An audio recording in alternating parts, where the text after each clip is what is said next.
Good morning, this is the Newswire. I'm Leah Ubaga. The body of Nakuru Dr. James Gakara, who is accused of killing his two children and thereafter attempting to take his own life, will undergo a post-mortem today after he died yesterday. According to family spokesman Barton Njoroge, preliminary tests revealed that he had diabetes when he was hospitalized after being found at his home in Milimani, Nakuru unconscious alongside the bodies of his children. Tulikuwa nafuatilia na hata waliweza kushughulika, hata madawa zingine zikakosa within Nakuru za kumsaidia, na tulitumana Nairobi na zikaweza kufika.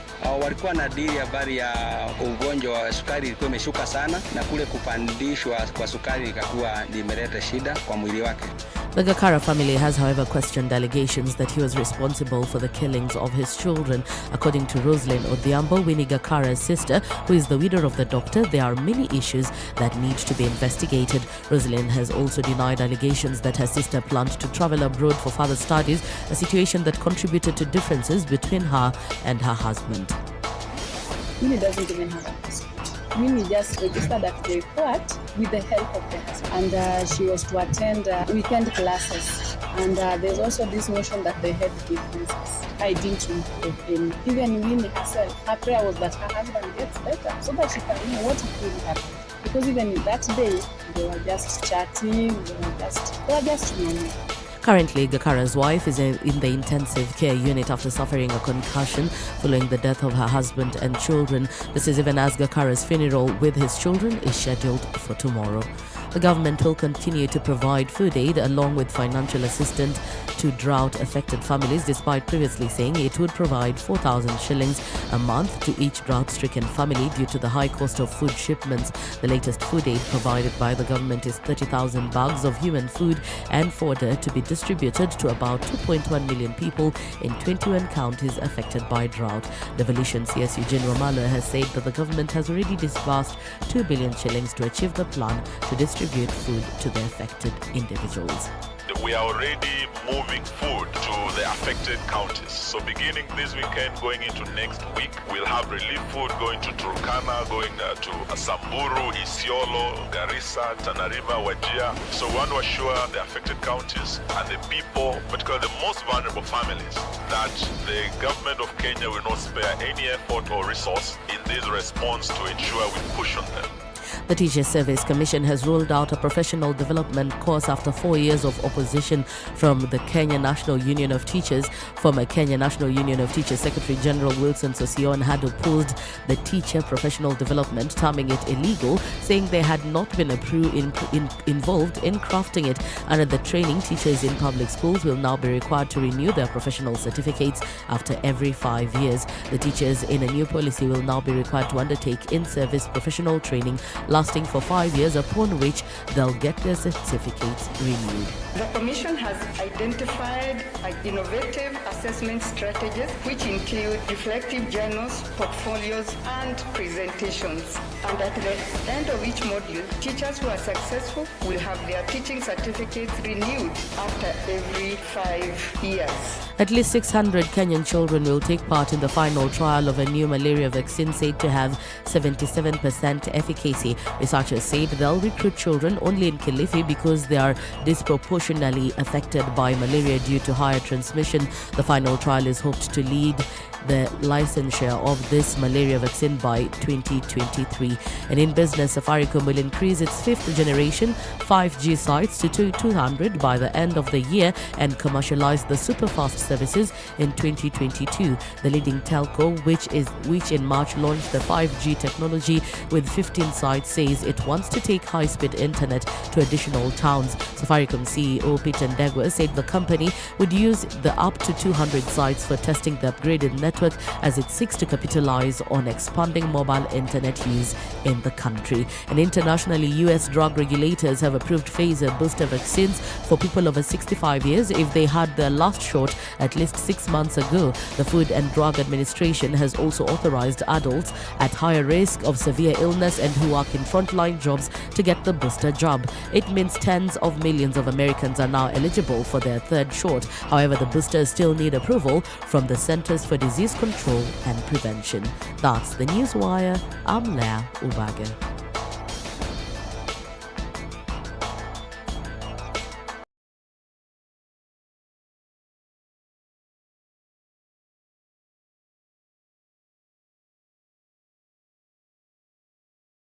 The following takes place from 6 a.m. to 10 a.m. every weekday on SpiceFM. No, this wheelbarrow, how can you give people wheelbarrow? His party symbol is an umbrella. Is he distributing umbrellas in Makueni?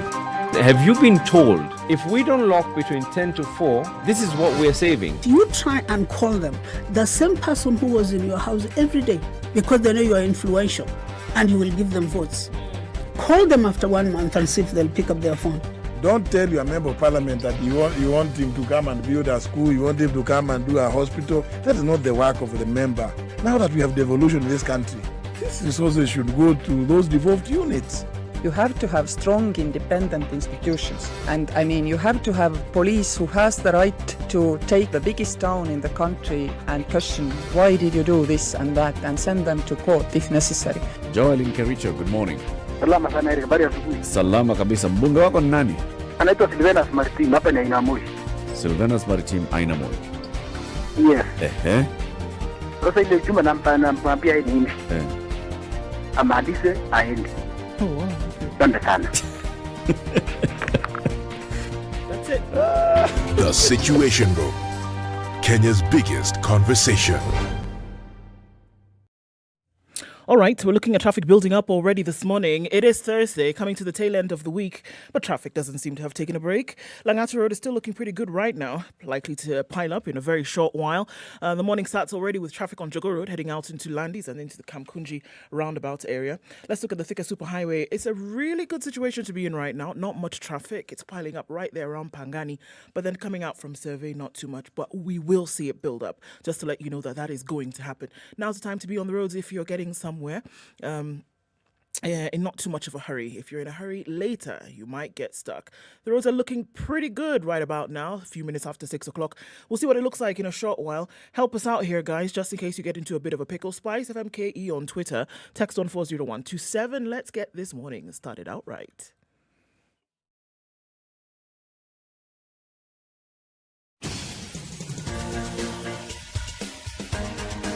This is The Situation Room, the home of hard-hitting political commentary and penetrating insights about the state of the nation. This is a talk radio experience like no other. The Situation Room, a place for hard truths, debates, and elevated conversations. The Situation Room, witty, political, engaging, deep, controversial. In the room, we have C.T. Muga, researcher, academic, seasoned political observer, a fountain of wisdom in these politically uncertain times. Ndu Oko, Nigerian by birth, Kenyan by choice, communications expert, Pan-Africanist, a truth seeker and believer in people power, and Eric Latin, agent provocateur, the man in the chair, seasoned journalist, news hound, a man who believes in punching up, not down. This is The Situation Room, the only way to start your day. Good morning. How are you doing? 23rd day of September 2020. What?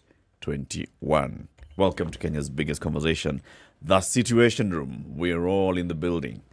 In the room, we have C.T. Muga. Good morning. Good morning, sir. How are you doing? Very well, thank you, sir. Yes. It's good to see you, my brother. Nimeshukuru sana hata mimi. Let me just say it is wonderful to see you. Yes. It is a new day that the good Lord has made. And we should rejoice and be glad. That's the general idea, yes. Yes. Nduoko?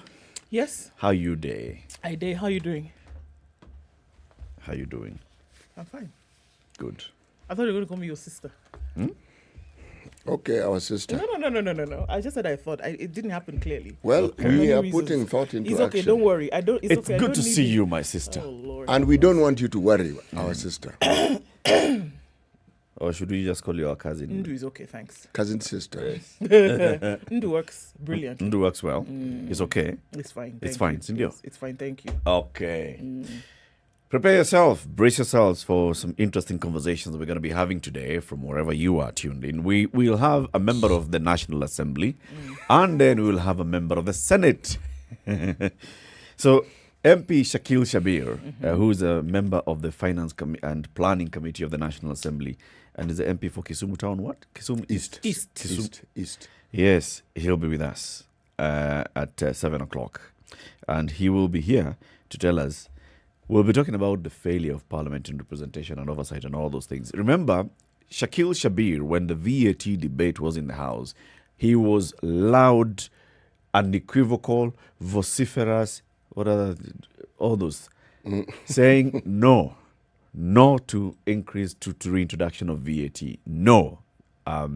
He's no longer an ODM member. In fact, yesterday I made a mistake when I was referring to him as ODM. He's a former ODM member of parliament. He faced ODM and then he went to the people as an independent and he got in. So he will come and tell us what happened on the day when this VAT was introduced, what was the drama around parliament, what has been happening since then, and what has his committee been doing when they just sit back and watch taxes rising. The second guest we have at the 8 o'clock hour is Narok Senator Ledama Olekina. The Senate yesterday moved a motion to censure two cabinet secretaries, the Cabinet Secretary for Energy, Charles Keter, who is a former member of that same house, and the Cabinet Secretary for Petroleum, John Munyes. We'll be asking the Senator what this is all about. What the fuss? But let's begin with the COVID-19 in numbers, shall we? Yes, let's do that, shall we? Okay, so let's look at global numbers right now. 230 million is what we're looking at. And as I looked at some of these figures yesterday and looked at what the world is reporting, things seem to have hit a lull in terms of we're not necessarily fighting the fact that the disease exists, but now dealing with the current situation and then asking, what are we actually going to do about it? And then the vaccinations are clearly the stopgap measure to this. So most countries right now are dealing with, vaccines and how we're going to make sure that the majority of the population then is covered. If we bring things back home in terms of vaccinations, there's also a growing concern that, Kenyans just don't know where to get the vaccinations done. And there needs to be a clear communication from the ministry in terms of where vaccines are available on a daily basis. I did a count yesterday of the different WhatsApp groups. 17 messages came through. People are asking, where do we get vaccinations? Where can I get vaccination from in this area? Where can I go and get a vaccine today?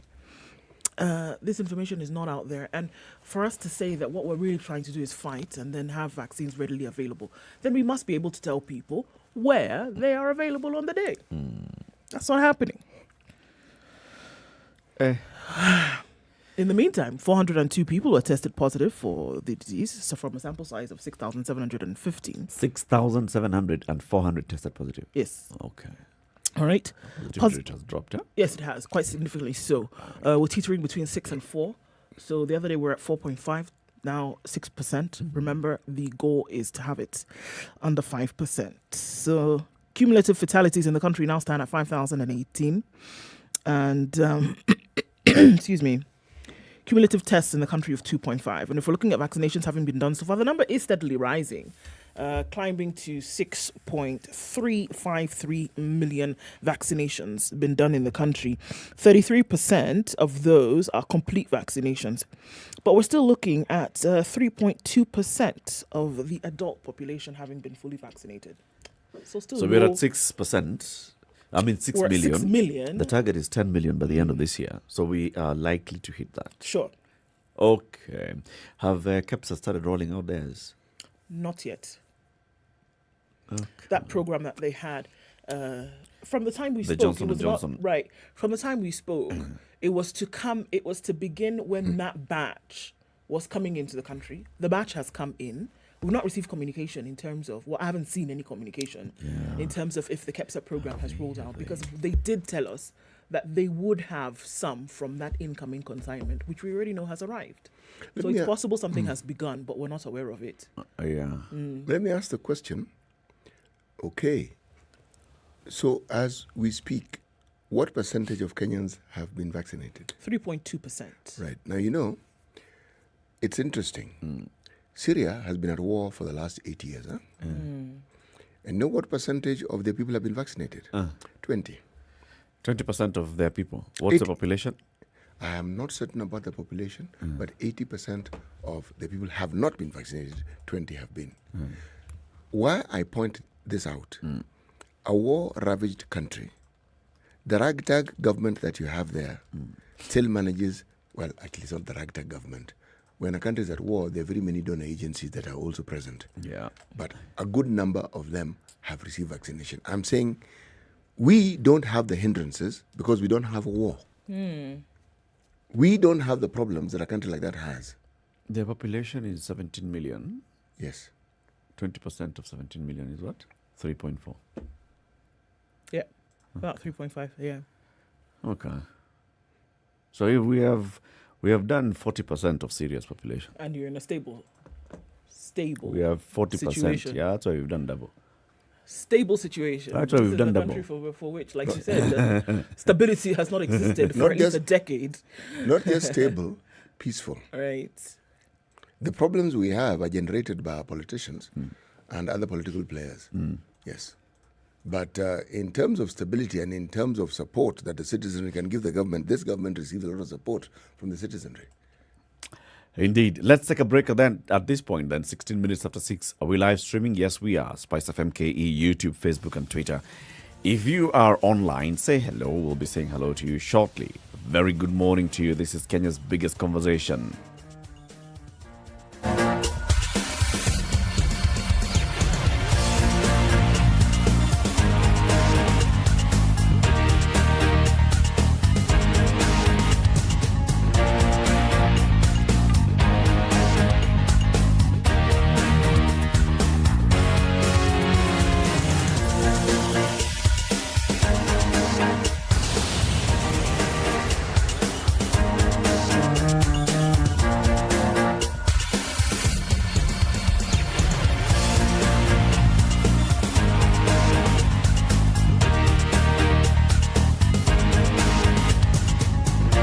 Just return and say, my God does not allow me to hold stolen things. We are also a reflection of you because you elect us. You know, we don't get into our office by ourselves. We are a reflection of the people who elect us. We don't want to go to the streets. We have a constitution that enables us to assert our will. When the legislators are now being taken as hostage by the executive for whatever reason, we are now bound by what they want us to do. This is just outside the realms of reality. We have impunity written into the DNA of our political class. How old were you when you learned that Jeshi Lokop is Jeshi Lawokov? I can't say it very well. No, and everyone. The Nairobi's weather mostly with cloudy this morning at 15 will come down to lows of 13 and highs of 24. Clear conditions in Nakuru at 14, highs of 24 and lows of 13. It's raining in parts of Nyeri at 14. That'll be the low for today. Highs of 22 will be recorded. Eldoret this morning is clear at 12. That'll be the low as well, going to highs of 24. In Kisumu this morning, partly cloudy conditions at 19, highs of 29. And in Kakamega, we'll see 15 degrees and partly cloudy conditions, highs of 29 and lows of 15. Mombasa this morning, light rain in some parts at 25, coming down to lows of 23 with highs of 30. Malindi, partly cloudy conditions at 25, highs of 29, will then see lows of 25. All right, let's look out into Kampala, where it's mostly clear at 20, highs of 27 and lows of 18. Dar es Salaam this morning, mostly clear conditions at 22 when the sun comes up, highs of 31, back down to lows of 22. And in Lagos, mostly clear conditions at 24, highs of 30 today. Johannesburg, 9 degrees and clear, that'll be the low, highs of 23. And Kinshasa, raining in some parts, lightly at 24, highs of 32 and lows of 23. Out east into Beijing, it's sunny at 25, highs of 27 and lows of 18. Let's look into Paris, where clear skies at 9, highs of 23 and lows of 9. Mostly cloudy conditions in London, highs of 22 and lows of 13. Wednesday night, 23 degrees and clear. There's a flash flood warning for New York, however, coming into Thursday, highs of 26 and lows of 23.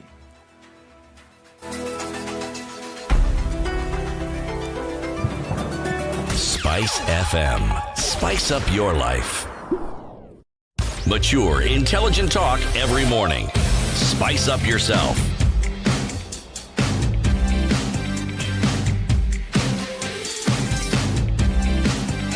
Mornings done right. 94.4 Spice FM, Nairobi. Where? Well, Jennifer Nyakato is tuning from Dubai this morning saying good morning. And Moshifa is tuned in from Cape Town in South Africa. Chris Bruce de Cape tuning from Kericho this morning, all around the country, indeed, all around the world. Joshua Nsogo says good morning from Nyamira County. Mwalimu Dominic Kaptarakwa on board this morning. Diana Mburu tuned in from Kitengela as well. Kedabogile Modise is tuned in as well, and Robert Coriso is in Nairobi. Ben Okinda Ward Migori is fully tuned in from Naivasha. Ate? Ward Migori is in Naivasha. He's tuned in from Naivasha. Okay. Sky Karish says good morning as well. And Afel says good morning, tuned in from Kisumu, Europe. Now him here said it's Europe. Yeah. Kisumu is Europe. Okay. Kimilili people are in the room early, CT. Knock, knock. That's exactly what he said. Kimilili people are in the room. CT. Today is the day. Today is the day. It better be the day. Odero Jr. tuned in from the Great Wall of Kino. He has insisted this Great Wall is still existing. It's okay. Stanley is tuned in from Juja, and he says they are still waiting for the Luya proverb. You know. See, you tell them to chill. Today is the day. Okay, I've been told to tell you to chill. Yeah. But he says, let's remember our Haitian brothers and sisters. The scenes at the Texas border are quite disturbing. Indeed, that's not a pretty picture to see right now, or any time for that matter. Andrew Masika tuned in, and he says Nangili is following up. And Justice Omondi is tuned in this morning from Kisumu, Manyata. Ben Apudo also listening, and he's saying his heart is pained by the Nakuru doctor story. It's even more painful if it's a person you know. Indeed, that was sad to see, and we'll have some of those conversations this morning. We see all of you guys. Thanks for joining us. We don't take it for granted. Indeed, and thank you very much, everybody. City. Today is the day. Right. This is me trying to read a proverb in Kibukusu. All right. Okay. This is how it goes. Namunyu kabo lela lebale wagasila waulile. Let me repeat it again. I know I'm reading it staccato style. It's the best I can do unless someone comes in and tells me this is how it flows and goes. Okay? Namunyu kabolola lebale wakusila waulile. The hyena said to the stone, even if you do not respond, I know you have heard. That's what the hyena told the stone. Yep. Okay. Even if you don't respond, I know you've heard. Yes. Wamunyu nakasila. Namunyu kabolola li bale wahasila waulile. Okay. So somebody, please, Abukusu, please call and just give us this. Say it. Say it. Let's hear it so we can also know. Wamunyu. Libale. Kabolela. Wamunyu. Let me write it as we write.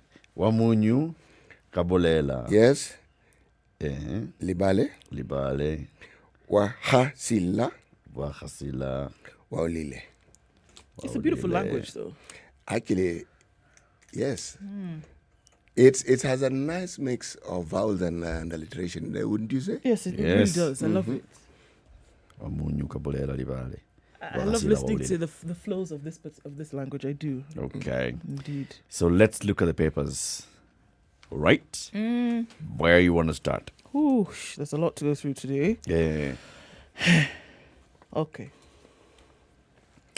Just start. Okay, so I'm going to start. Yes. Kemsa chiefs on the spot over the COVID scandal. That's on the back page of The Nation today. MPs want members of the Drug Authority board and top management prosecuted. The MPs have recommended the prosecution of former Senate Deputy Speaker Kembi Gitura and the entire board of the Kenya Medical Supplies Authority, KEMSA, over the 7.8 billion shilling scandal. In a report tabled in the National Assembly yesterday, the Public Investments Committee also wants top KEMSA directors prosecuted and suppliers who benefited from the inflated payments forced to make refunds. The committee wants the Ethics and Anti-Corruption Commission to investigate Mr. Gitura, who was the chairman of the board, and the other board members for the role they played in the award of commitment letters to 3 companies for the supply of COVID-19 equipment. Gitura and one of the board members, Joel Ansari, are singled out for influencing the award of multi-million shilling tenders to Wallabies Ventures Limited and Villa Surgical Supplies and Equipment Limited. According to the report, the EACC should investigate the alleged interference of Senator Kembi Gittura and Joel Ansari, the then KEMSA board members, with a view of preferring charges against them for violating the Public Officers and Ethics Act. Chaired by Mvita MP Abdul Swamad Nasir, also the committee also said suppliers who benefited from inflated prices of face masks should be forced to refund excess payment within what? 1 month. They recommended for the prosecution of Also recommended for prosecution are suspended CEO John Manjari, Director of Finance and Strategy Waiganjo Karanja, Head of Legal Department Ferdinand Wanyonyi, and suspended Director of Procurement Charles Juma. Right. They're accusing Manjari of ignoring the advice of the Director of Procurement that further purchase of COVID-19 materials should be suspended as there was no budget. According to this report, Manjari should be prosecuted upon investigations by the EACC for procuring COVID-19 materials without conducting a market survey or preparing a procurement plan and budget. So what have they send them told all us? to the gallows, is what they're saying. What have they said? They've said that these people should be prosecuted. And Should be investigated. Should be investigated and prosecuted. With a view to prosecution. Yes. Okay. What else have they said that is new? Something that you know is going to take some fresh action. It's just that The they said headline it- in it's the just that they said it Standard: yesterday. MPs want firms to refund cash. Suppliers to the KEMSA who exaggerated the cost for COVID-19 equipment could be forced to return millions of shillings. This is after the PIC recommended recovery of the excess payments to the 1 or 2 companies that traded with the agency. Now, you guys, how many months has this thing taken place? This investigation by the parliamentary committee has been going on since last year. We heard the chair of this committee here, Abdul Samad Sharif Nasir, and he told us, yes, they took time, though they had finished the report, they were going to table it, and here it is. Looking at these recommendations, yes, where people are expecting, and we had even talked about this many times on this show, people are expecting to know who the COVID millionaires are and who the COVID millionaires then, what action should be taken to the COVID millionaires. What action is being recommended here? The 3 suspended managers plus 2 board members. Investigate these ones. And if you find anything, take them to court. As we speak, as these guys in Parliament have been sitting and getting sitting allowances, the Ethics and Anti-Corruption Commission has been conducting an investigation into KEMSA. They are therefore investigating the suspended managers, CEO, procurement, and the other one. They're also investigating the conduct of the board. They're investigating anything. So this committee came and said, EACC, you should investigate. Yeah, we've been doing this. What's new? So what exactly are they telling us? What's new? I mean, why did you spend so much taxpayers' money to come and tell us EACC should investigate? But that's the role of the EACC. It's established by law to investigate. It's already investigating. It's like you're angry. Yes. But it is an annoying thing, isn't it? I'm completely angry. Flabbergasted. I'm angry and also disappointed. I'm disappointed because this watchdog committee gave the impression that it was digging deep into this issue. With the goal to This find report out. of theirs is very many pages long. It is 196 pages. I've looked at it. They have told us, okay, we summoned so-and-so, we asked them, and this is what they told us. We summoned so-and-so, we asked them, this is what they told us. We summoned so-and-so, we asked them, this is what they told us. In the end, they say, recommendation number 1, a multi-agency Task force. team comprising of the Office of the Auditor General, the Office of the Attorney General, Public Procurement Regulatory Authority, and the Treasury, and also the Ministry of Health, to look into the whole procurement process of the K95 masks and others. Number 2, EACC should investigate KEMSA board. Number 3, EACC should investigate the alleged interference by the chair, Senator Kembi Gittura and Joel Yasuka Onsare. Number 4, EACC should investigate the following: the CEO. Number 5, EACC should investigate the Director of Procurement. Number 6, EACC should investigate the Director of Finance. Number 7, EACC should investigate KEMSA Head of Legal Department on whether he gave the CEO proper advice. Number 8, EACC should investigate top KEMSA management on how it processed payment to some suppliers. Companies such as Harleys Limited and Nairobi Enterprise Limited that insisted on following the procurement laws were left out in the payment. Number 9, EACC should investigate with a view to preferring charges against persons allegedly who backdated the commitment.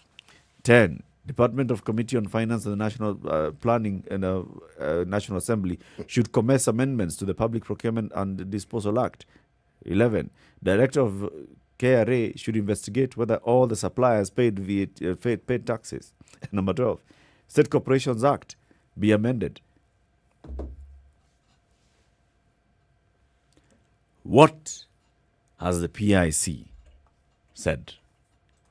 Maybe I'm not getting the point. Maybe there's a point. Do you get the point? Yes. What's the point? Business as usual. October 31st has not yet come. That report that the president ordered be given in terms of this. This is it now. You know, it is a sad day for our country when an avenue through which our finances are channeled through, the hemorrhaging we keep speaking about that comprises the 2 billion shillings a day. Part of it is being investigated. It's a matter in Parliament, and this is the report we get from the people who are charged by law to oversight and to protect our resources.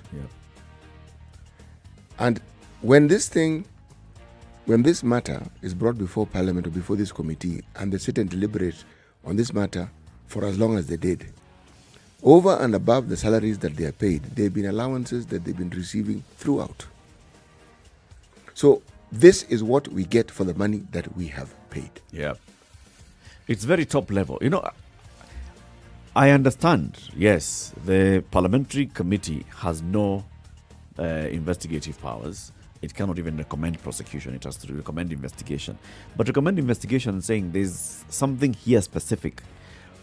Investigate how A, B, C, D happened on this day, because that's what we've spent our days trying to establish.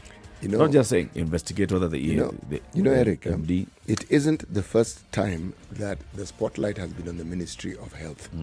Okay, there's a history of malpractices in that particular ministry. Now, surely with such a history, if you are investigating into a new scandal in that ministry, you already have background. Yes.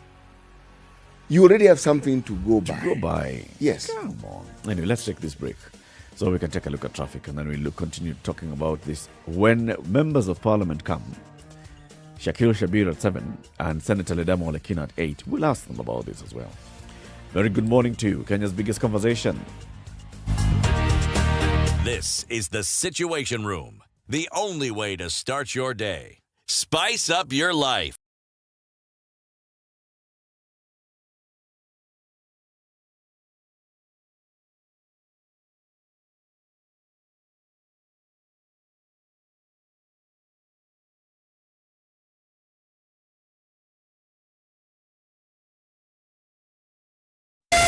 SpiceFM, Malindi. And just like that, it's already building up on Mombasa Road into the city. And the southern bypass, however, is looking pretty good. That's wide open for you to be able to access this morning. Jogoo is still looking pretty good. Industrial area, no traffic, actually. Just piling up a little bit here and there.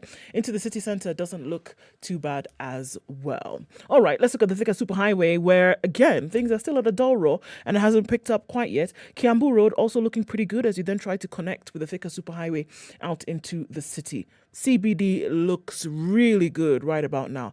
Let me let you in on a little secret. You don't want to get stuck in traffic. Now's time to be out because nobody else is. Okay, so there it is. It looks like a good day for traffic. We'll probably see it build up later, but now is actually a really good time. SpiceFM KE on Twitter. That's how you can get in touch with us, or text on 40127. It looks like things are already moving. Let's keep it that way.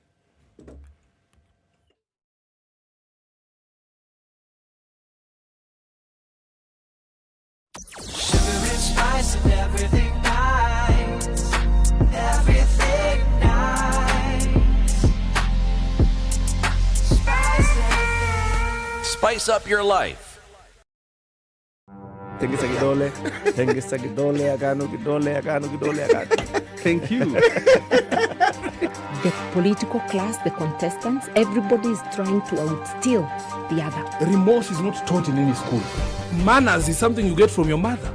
You don't get it from your political party. Why are we so unfocused as a country? Why are we spending money and resources, yet we have real challenges in this country? This coronavirus pandemic should teach us one thing, that universal healthcare is critical.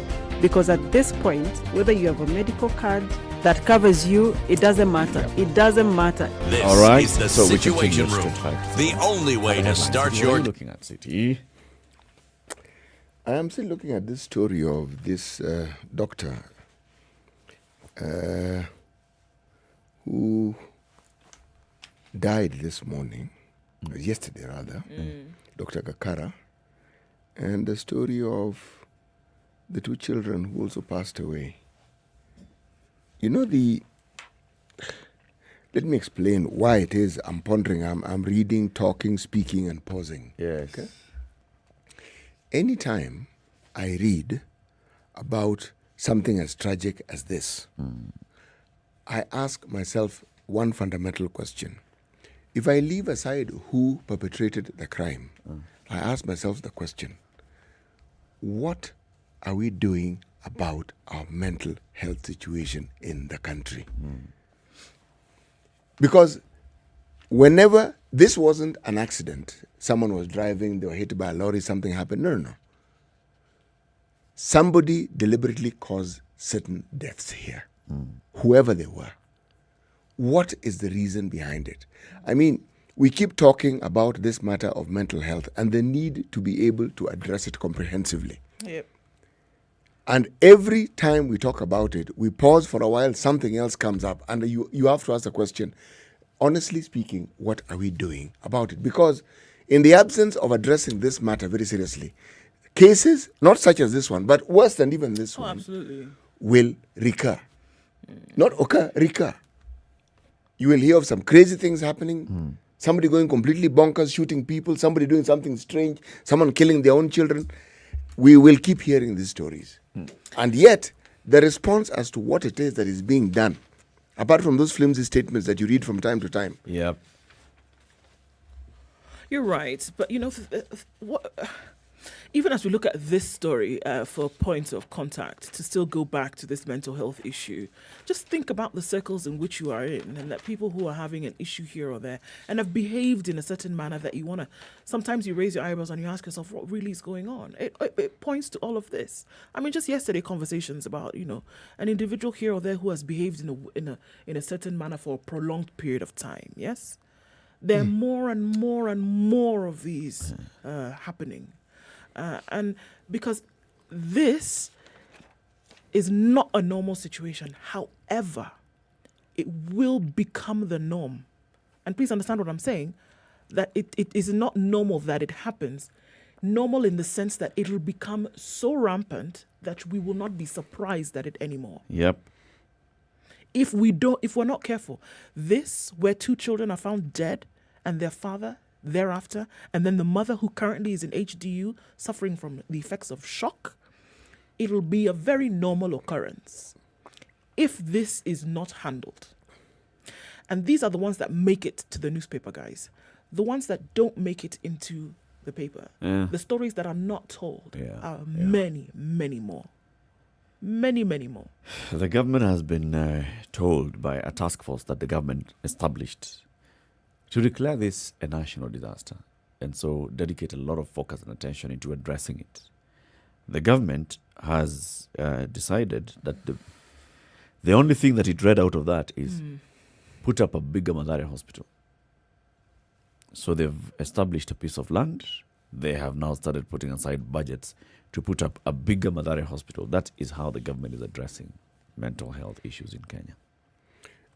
What I find tragic, and unfortunately I hate to be a wet blanket on this, and I actually don't hate to be a wet blanket. I'm just going to go ahead and become a wet blanket. Every time the government announces some big capital investment into some project, unfortunately I am not happy about it. Because big projects in this country always come with cost overruns. Yep. Always. Sure. This is the cost. Give it time. You're told, well, there is an additional X, and it's in the billions that now need to be spent on the same project. Yes. And then there are the delays in the completion of the project. Yep. Which again bring in some extra billions. Yes. So it's a never-ending cycle.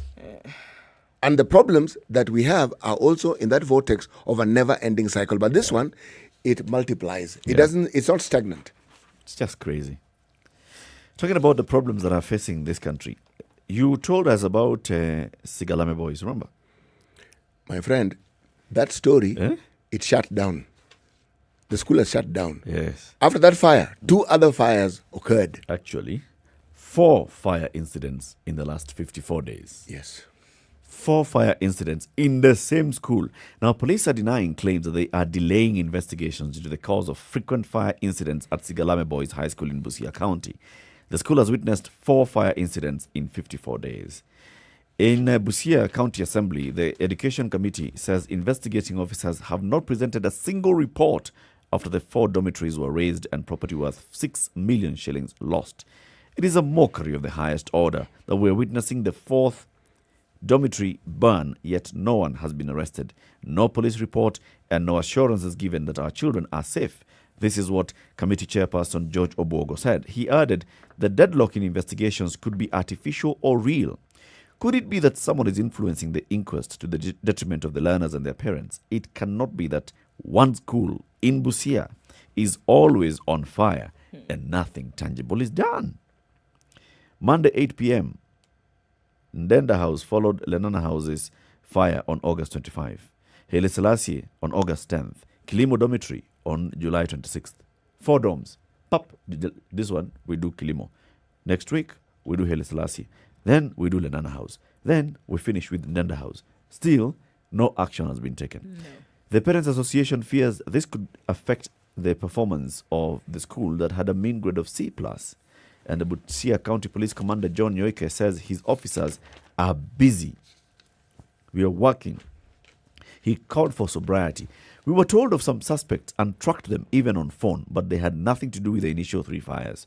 No one from the school is volunteering information. We'll, however, get to the bottom of this, get suspects and evidence to prosecute them. What is happening in this school? It's not just that school. A similar story is actually reported in the Standard. Homa Bay, Ringa Boys, a dormitory that houses 307 students, also burnt down. Nothing was recovered. And all these candidates are Form 4 candidates. The people who are in that dormitory, Form 4 candidates. See, my fear is we've seen cycles and circles of situations like this where one school has a problem and then you suddenly find dormitories are being burned throughout the country. And you're wondering, wait, this can't be coincidental. What is happening? Yeah. What's going on? Yes. Why do these fires just start like that? Over the weekend, there was another fire at a school, remember? In Nairobi. Yes, in there were. What school was it? Yes, I'm trying to remember. I cannot recall. Mm. There are those... St. Anne's... Huh? No. Start again. No. It was on Jogo. I I remember, yes, but it was right there, and yeah. there's an Anne there. I'll remember. Eric, I spoke to a parent whose child is in Sigalame. And what he told me is a gentleman who lives in Mombasa. It's called Charles Loka Okello. He told me that school is old. It certainly is old. And there are many luminaries in this country who actually went to that secondary school. He said the wiring in those buildings have not been renovated since the school was built or since they put up the electricity. Yeah. So when you are told that the fires have been caused by electrical faults, he said it's very possible. Yes, but after the first fire, surely. Yeah, something should be done. And also, why are these faults just taking place at certain time? Yes. Throughout the year? Yes. Is there anything in our electricity grid that is causing fires in schools? And specifically this particular school that has had the brunt of these things. Yeah. I mean, this is a deep one, especially when you look at one school getting, in a span of less than 2 months, one school getting 4 fire accidents. 4 is many. 4 different dormitories torched, razed to the ground. hiyo ni kubwa. Let's take another quick break. It's 6:45. Kenya's biggest conversation continues. We are looking at the newspaper headlines. In the room with you is Eric Latif, Ndu Oko, and CT Muga. This is the Situation Room, the only way to start your day. Spice up your life. Mature, intelligent talk every morning. Spice up yourself.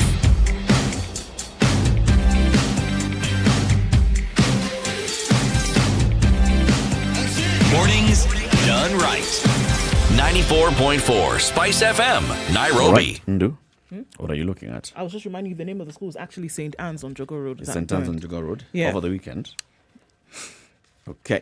Okay, so race to shore up voter numbers as IEBC sets the date for registration. All right, so IEBC is going through it's going into a recruitment drive to get many more voters to cast their ballot next year, right? They're going to go into a month long of this recruitment, and it's going to start on the 4th of October. They said that the commission will begin a mass voter registration drive on the 4th of October, and it's going to run for 30 days. It will provide Kenyans aged 18 and above who are not registered as voters with an opportunity to enroll to vote in the August 9th election. It will also give a chance for voters to transfer their registration to more convenient polling centers, right? So if you're in one, it's not convenient for you, then you're able to go to the other, right? The IEBC hopes to enlist between 6 and 7 million new voters, and that is the target. The Electoral Agency made the revelations yesterday when it met members of faith-based organizations in a Nairobi hotel. The commission will also conduct mass voter registration for the diaspora in December this year. So diaspora voting is something that's going to be paid a lot more attention to, apparently, according to Chairperson Wafula Chebukati.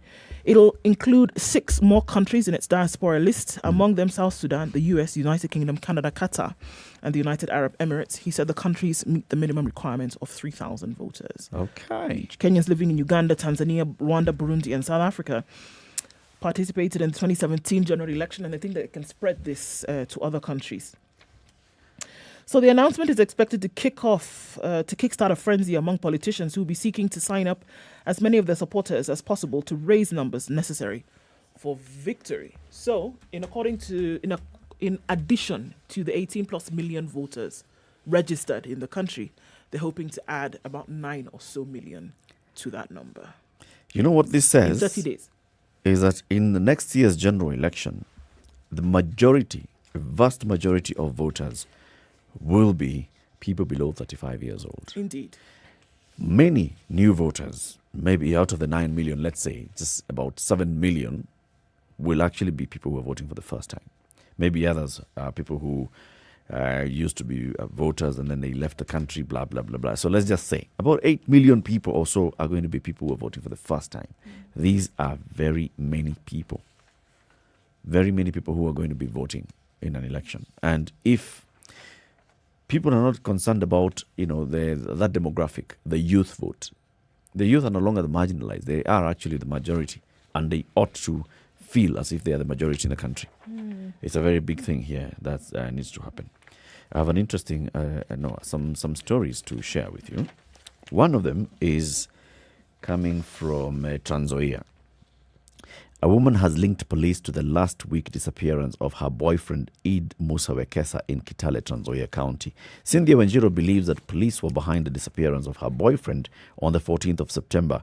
Wekesa, who's 30 years old, disappeared after he walked out of his house at a residential home in Kibomet to buy maize flour from a nearby shop. Wanjiru says on the material day, her lover left the house to buy flour from the shop in order to prepare supper, but he failed to return. According to her, Wekesa was wearing a vest, shorts, and sandals. Wanjiru said the two had spent the whole day in the house when at around 8 p.m. he went to the shop. After 30 minutes, I called him. His phone was off. I contacted his family, but they had no idea where he is. County Commander Jacinta Wesonga termed the allegation as baseless. Wesonga refuted Wanjiru's claims that police are responsible for her disappearance. It's baseless for Kenyans to suspect police when a person living a double life goes missing. It is dishonest for people to implicate police when one disappears. Now, this is somebody who has just, disappeared like this. I'm looking for another story where Police are in trouble following the mystery death of a man held in Kangundo. This is in the Nation. The first story in Trans Nzoia was in the Standard. IPOA is investigating the death of a man who had been arrested in Tala. Nduva was picked up by police officers on Thursday evening, only for his body to be found at the city mortuary the following day. He was having a drink with his cousin, Nixon Mbaki, and their friends at Kwakim Bar when officers arrived and called him outside. The team was reportedly led by the Tala Deputy Officer Commanding Station, Timothy Mwangi. I saw him alive the last time when he followed the officers outside. He is well known in the area, even by the police. After about 5 minutes, Mr. Mbaki became concerned as Nduva had not returned to the bar, which was about to be closed. When he walked out, he saw the police vehicle with 4 officers. There was also somebody else that he knew, and this is Nduva's former girlfriend. I asked the officers where Nduva was, and they said he had been released. They pointed at a figure that was walking away in the dark. So I followed the man, but I realized it was not Nduva. When I went back, the police officers threatened to have me arrested. Mbake then went to Nduva's home and informed his mother. As it was past curfew hours, the mother opted to deal with the matter in the morning. She was woken up by a knock at the door at 4:45 a.m. The visitors identified themselves as police officers, and they said that Nduva had ingested acid while in detention and he had been taken to hospital. They say he was at Kangundo Hospital. I waited for daybreak before going to check on him. On reaching the hospital, the contact person told us that my son had been transferred to Kenyatta National Hospital. The family marshaled resources and made the 70-kilometer journey to KNH. They searched all registered for patients who had been booked in the previous night. Nduva's name was missing. The family then went back to Tala police station for answers. They didn't find any. From the station, they went to Kangundo mortuary. I was told to see the OCPD. No one wanted to talk to me. They then went to the city mortuary where attendants said some bodies had been booked in the previous night. They found Nduva's body with injuries on the arms and private parts. There was no record on who brought the body and what time. You follow that story? My goodness. Tala. Where is Tala? Kangundo Road. Kangundo Road. Mr. Nduva, who is well known to people, everybody there, is at a bar with his friends. Police officer comes and says, Nduva, kuja tuongee kidogo. Nduva leaves. He knows the cops know him. This contingent is being led by a senior officer. The friends, after some time, wonder, hey, huyu jamaa ameenda wapi? They go out, they find a police vehicle out there. They ask the police, where is Nduva? Oh, we released him. That's him going. Guy goes and finds, no, this is not Nduva. This is not him. Goes and tells the mother, Nduva was picked up by police and we have not traced him since then. Mother decides, all right, I'll deal with this matter in the morning. Mother is woken up at 4 a.m. Knock on the door. Police, fungua. Sasa, we had arrested your son. Unfortunately, he ingested acid while in detention. Ingested acid in police cell. And we had told somebody the previous day that we had released him. Yes. Yes. But then he ingested acid in police cells. We took him to Kangundo Hospital. They go to Kangundo. They say, Kangundo says, yes, we transferred. This person has been taken to KNH. They go to KNH. No record at all. The person is found at City Mortuary. The attendants at City Mortuary say, yes, some bodies were brought here. There's no record showing who brought the body, what time. But Nduva is there. He has injuries to his arms and his private parts. And he ingested acid. But that's what happens when you ingest acid. That's what happens when you ingest acid. You have injuries on your arm. And your private parts. Yes. And you ingest acid in a police cell. Where are you getting it from? Police cell has acid. Police cell has acid. Yeah. Or there's somebody in the corner with acid as a normal operation. Do you know what happens to you before you get into a police cell? You remove your belt, shoes, contents of your pocket. Yep. You don't enter that cell with anything other than your clothes. Even your watch, if you had a watch, you leave it out. It's all recorded, you leave it. So, acid.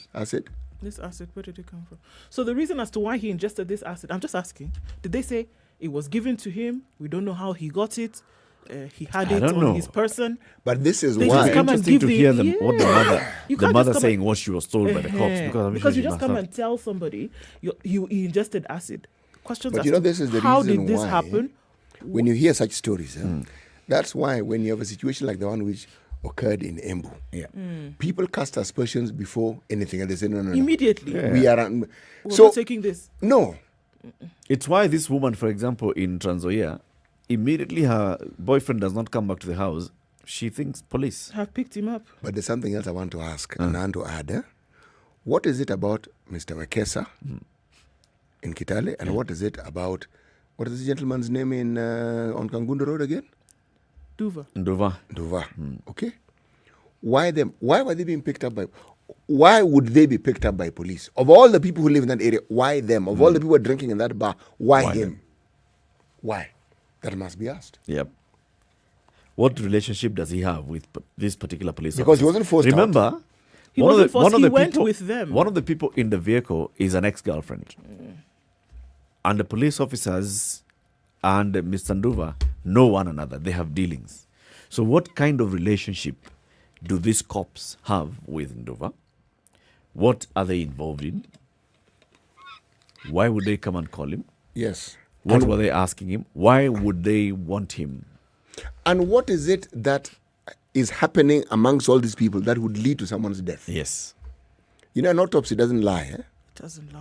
When you're told they had injuries, they had injuries. The body will give you signs of injury. You can, and they will be able to tell from the body whether this injury was sustained in an accidental manner or whether it was blunt force. But you know, the reason why the police service and those associated with this must take action is because if you do not clamp down on the officers or the individuals who are rogue amongst yourself, everybody gets tarred with that same brush. This is it. Everybody. This is it. The whole bunch is spoiled because of that one or two bad apple. Yes. Right? Yeah. That's it. The DPP currently is talking about the fact that, you know what, don't release the Embu 6. This is a conversation that's still going on now. Yes. On the same thing that you're talking about right now. The few who would taint the rest of the force or the service, in this case, deal with that issue. Because you know what, right now, there is very little that you're going to be able to do to remove the belief from members of the public that when you hear cases like the ones we've just talked about now, the Kanjakoma 6, this, that, it is the police, they've taken this person, and they're the ones who've inflicted this pain and injury, and they've died at the hands of the police, period. You will not be told anything else. You know, it's a sad day when people say that they are more ill at ease when they see police officers than they feel secure. That is not a good thing to hear people say. It is not. It really isn't. You ought to be able to feel safe and secure and delighted to come across a police officer. But then can you blame anybody who would be... I mean, the other day we talked about what they go through, right? But now in this case, would you blame anybody? You can't really. Who hears a story like this? You report at somebody's door and you tell a woman that her son is dead. And the reasons as to why he's dead, you cannot explain. He brought harm to himself. You cannot explain. He brought harm to himself. He ingested acid. In a place where he should have been, quote unquote, safe. Yeah. How did it happen? This is, and remember when we spoke to the IMLU head, Ikema, he was telling us it's a system issue. Yes. You find there are very many good police officers. I mean, these officers are young men and women who go for recruitment and then they go to Kiganja for only about, a few months. They join the system. How can somebody just become bad and rogue so suddenly? Really? It's a system. Out of the blue. It's a system that comes in and it ingests you. Actually, it does. And it goes into your arms. And your private part. Yeah. So you just become completely like that. Actually, when you say that to Eric, you do have a very valid point. It's systemic. It's a deep issue. And whenever we've talked about police reforms conversation with the Constitution, with the Kavuludi team going around and, talking to all police officers and vetting all of them, removing the bad apples and leaving the good apples, and then that investigation, that vetting process was not even concluded. It just tells you the system is not willing. Eric, 2 countries tried to do this, change the entire police system, Ukraine and Georgia. You remove everybody, then you bring in new people. They realize, my friend, that doesn't change very much because you bring in the new people, they find a system. They've come and find a system. They're just sitting there like, Allah, okay. Because there'll be someone who tells you, this is how it works. Yeah. You're new. Yes, we understand you're new, but this is how it works. Keep it right here for more conversations. The MP, Shakil Shabir, will be joining us in the next hour. We'll be talking about the role of Parliament, the National Assembly especially, in taxation and the rising cost of life in Kenya. This is Kenya's biggest conversation, 8-7 a.m.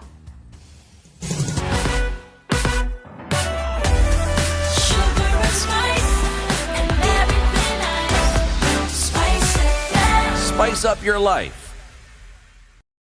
The latest news from around the world. 94.4 Spice FM.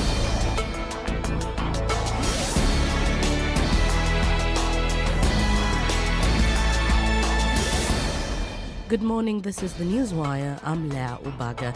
The High Court is today expected to hear the bail application of 6 police officers linked to the murder of the 2 brothers in Kanjakoma area in Embu County. Judge Daniel Ogembo will deliver the verdict as the officers, through their lawyer Dunstan Omari, opposed the inclusion of civil society in the case. They said the agencies were using the case to obtain funding from international agencies. In addition, the officers and their families said the agencies themselves aren't ready to provide evidence to implicate the suspects in the killings but have selfish interests. The officers are Benson Puthia, Consolata Kariuki, Nicholas Cheriot, Martin Wanyama, Lillian Chemuna and James Mwaniki. The rescue and search mission for 5 more people who drowned in Lake Victoria after their boat capsized has entered day 2. This is after 2 bodies were retrieved yesterday, with the latest one being that of a 3-month-old baby. The total death has now risen to 6. A total of 19 people were on board from Homa Bay Pier Beach to Nduru Beach in Suba North before the boat capsized just after 400 meters from the landing site. Siaya Senator James Orengo has tabled a motion in Senate calling for the removal of Energy CS Charles Keter and his mining counterpart John Munyes. Orengo wants the 2 removed after boycotting a session where they were required to appear before the Energy Committee to be questioned on fuel hike. Orengo has said the 2 don't deserve to hold the office as they are not able to come before the committee and only continue to enjoy the oppression that Kenyans are going through. Madam Speaker, this House must put its foot down and demand Senator Keter, Senator Munyes to come here and explain themselves, even after this censure, in the shortest time possible. Failure to that, we will invoke the law. We will fine them. The relevant committee will fine him. The person who you are summoning takes a chopper, goes to his county and doesn't care. I can tell you for free, it is possible that these cabinet secretaries have put their legs on their seats and they're watching us on TV because we look like we're in a Mexican soap opera. This comes as CS Keter said that issues surrounding fuel prices don't fall under his docket. KANU party leader Gideon Moi is today expected to meet with party members in Mombasa County a day after his Kwale counterparts endorsed him for the presidency ahead of next year's general elections. The 300 delegates approved Moi's candidacy for the presidency with a ticket from the One Kenya Alliance. Fafi MP Abdi Kadir Osman was among those who attended the meeting. Watu walikuwa wanasema Gideon atakimbia urais. Gideon afanyi. Gideon mlisikia mambo mengi sio? Lakini ametulia tu, amekimya na ngoja time. Wengine na wengi wamesema ati KANU is no longer there. Ati KANU hawako. Mupo. However, KANU's political future ahead of next year's general election is expected to be decided on the 30th of this month during a meeting of party members. KANU hasn't had a presidential candidate since 2002 when former party leader Daniel Arap Moi left office. Other Oka leaders including Kalonzo Musyoka of Wiper and Salim Davadi of NC are also targeting the presidency on the coalition ticket. A number of Kenyans have taken to Twitter and shared their views on Kirinyaga Governor Anne Waiguru's speculated move from Jubilee to UDA party. Some have told Waiguru that she is putting her hanging rope on herself as if she joins UDA, she'll have to battle for the ticket in nominations against Wangui Ngirishi. Another Kenyan claimed that Waiguru had been told to join UDA and it wasn't a matter of Kirinyaga people telling her to do so. This comes as Waiguru yesterday asked members of the public which party they want her to move in, with her promising them to follow their wish.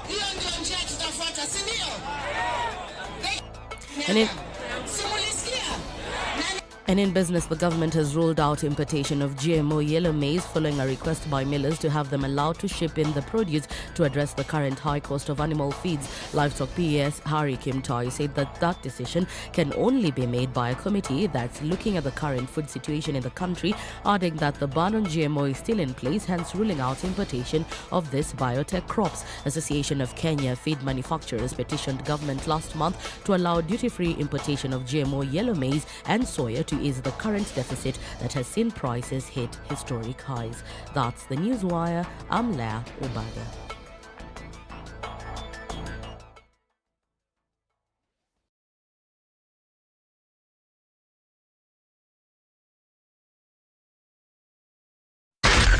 Spice FM, Nakuru.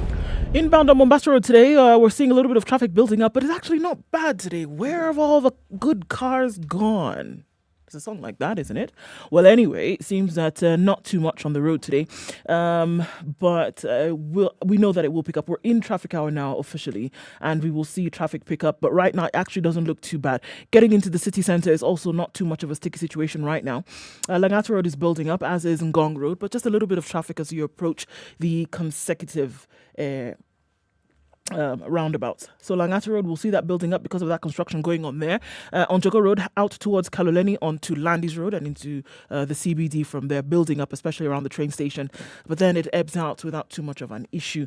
Thika Road has built up now. Surveys where we see the traffic now going all the way into the city centre and then joining from Kiambu Road. What once was free is no longer anymore. And it's jam-packed then getting to the Muthui Square. Okay, so we're going to have to keep an eye on this one. And if you're in it, we're going to need some patience, though, to get out of it. Coming out of Limuru Road as well, building up into the city centre. So everything is building up now. A little bit late today, but that's a good thing because folks who got out early have already reached where they're going. So now you join and follow up. SpiceFM KE on Twitter. That's how you can get in touch, just in case. Text on 40127.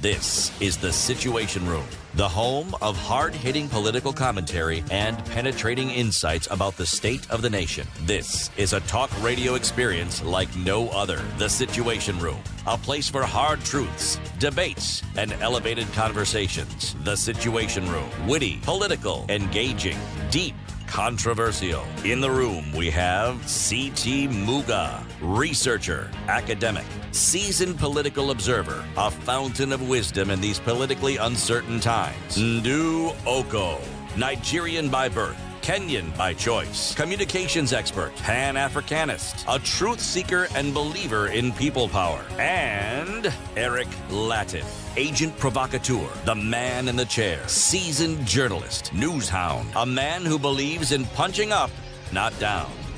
This is The Situation Room. It's 8 the minutes only after way 7. to start your day. To you. Lovely day. 23rd day of September 2021, first Friday of the week. Kenya's biggest conversation enters the second hour, and we have a Bukusu proverb today. Oh, it's nice. I never wanted to do that. Namunyu. Right. Kabolela. Lebale. Wahasila. Yes. Waulile. The hyena said to the stone, even if you do not respond, I know you have heard. The hyena said to the stone, even if you don't respond, I know you've heard. Namunyu. You really must not take my pronunciation of these lovely words. Somebody will call. Yes, because Abukusu will call and pronounce this nicely to us. Yes. You've tried, I think. It actually flows, by the way. When you hear a native speaker of the language saying it, it flows very nicely. It's actually very nice lovely to listen to. Yeah. Yes. Yeah. You know, I'm married to Bukusu. So then you pronounce this. So Shemeji, tell us. No, I have no. Namunyu Khabolela Libale. Khabolela, you've got it. Khabolela. Khabolela. Libale. Wakhasila Wany. Waulile. You'll tell us. Mheshimiwa Shakil Shabir, the MP for Kisumu East, is in the Situation Room this morning. Good morning to you. Good morning. Good morning. It's good to have you on the show again.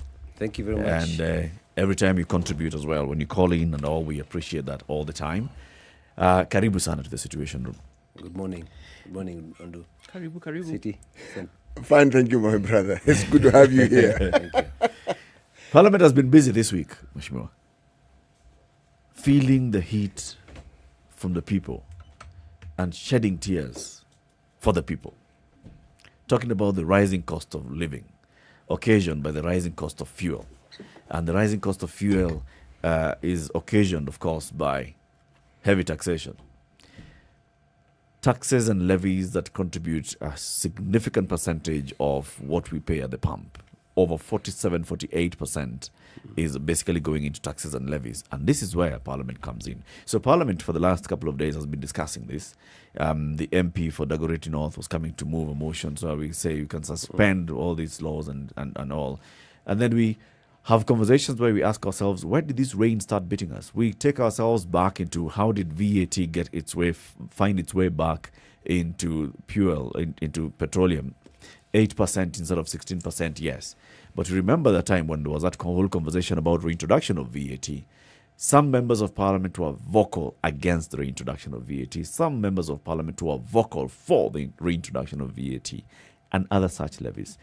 The question we're asking ourselves today, is Parliament really playing its representation role well?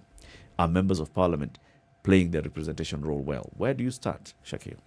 Okay. Firstly, you see there are two elements of taxation. That's direct and indirect taxation. Yes. A taxation regime must be well thought out. It must be planned out for the next 5 years, 7 years.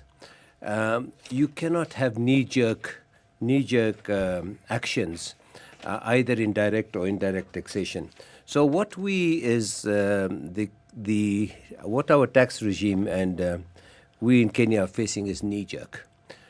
Things are bad, reduce the VAT on petrol. Things are good, or things are not so bad, or we need more money, increase it. I think there was that difference.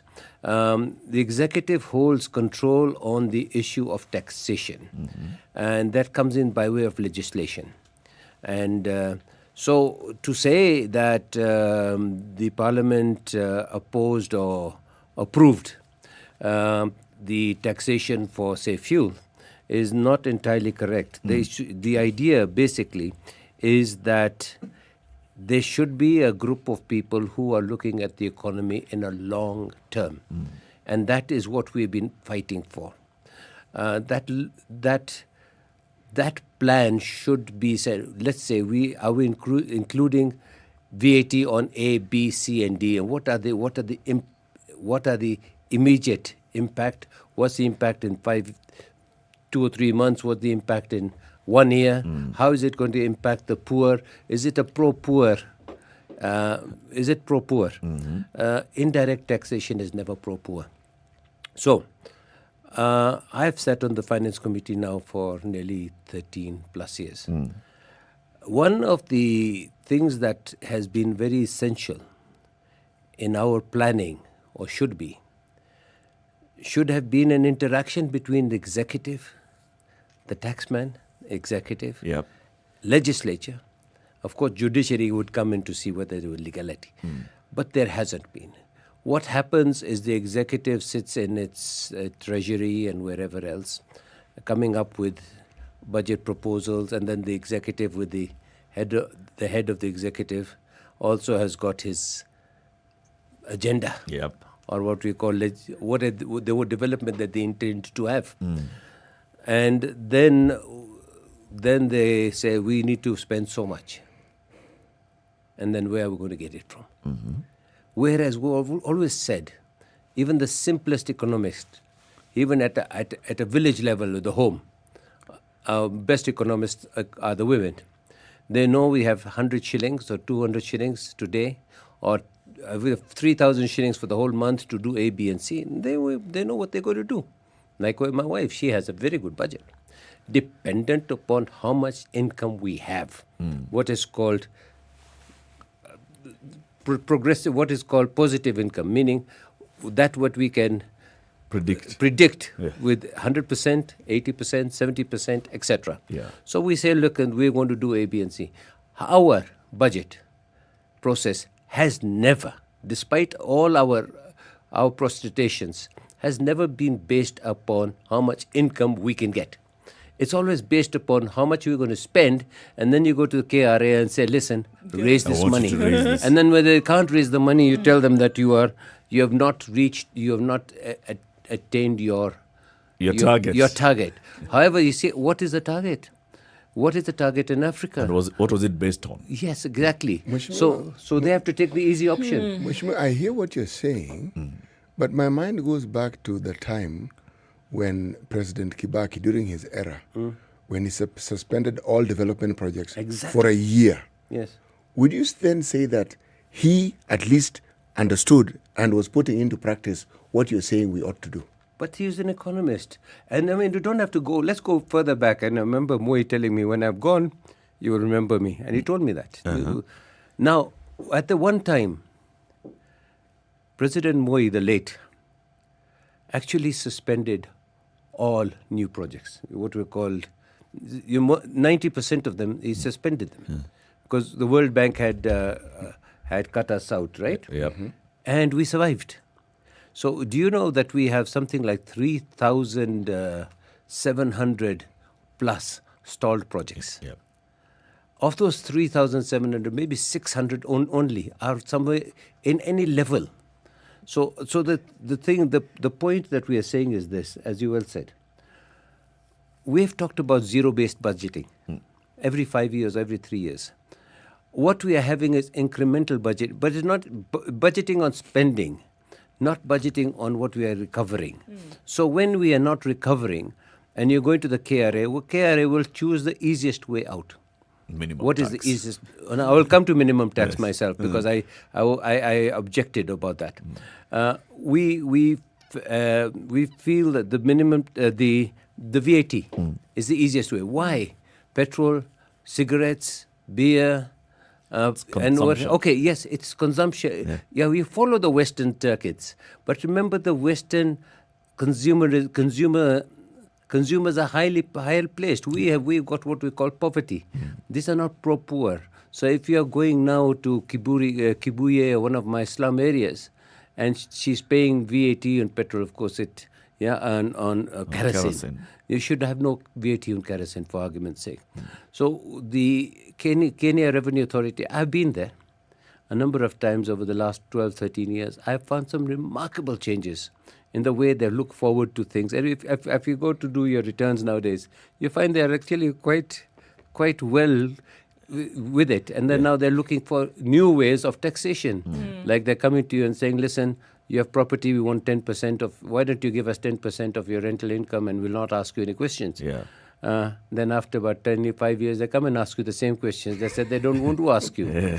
So I think, as we said, the idea of spending first and then recovering later is the point. So then where are we as the Finance and Budget Committee lacking? Right. You see, the budget process is long.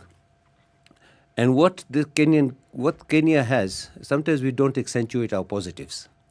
Well, I have been to many countries, Philippines and other more even advanced countries, and they ask us about, tell me about your parliamentary budget office.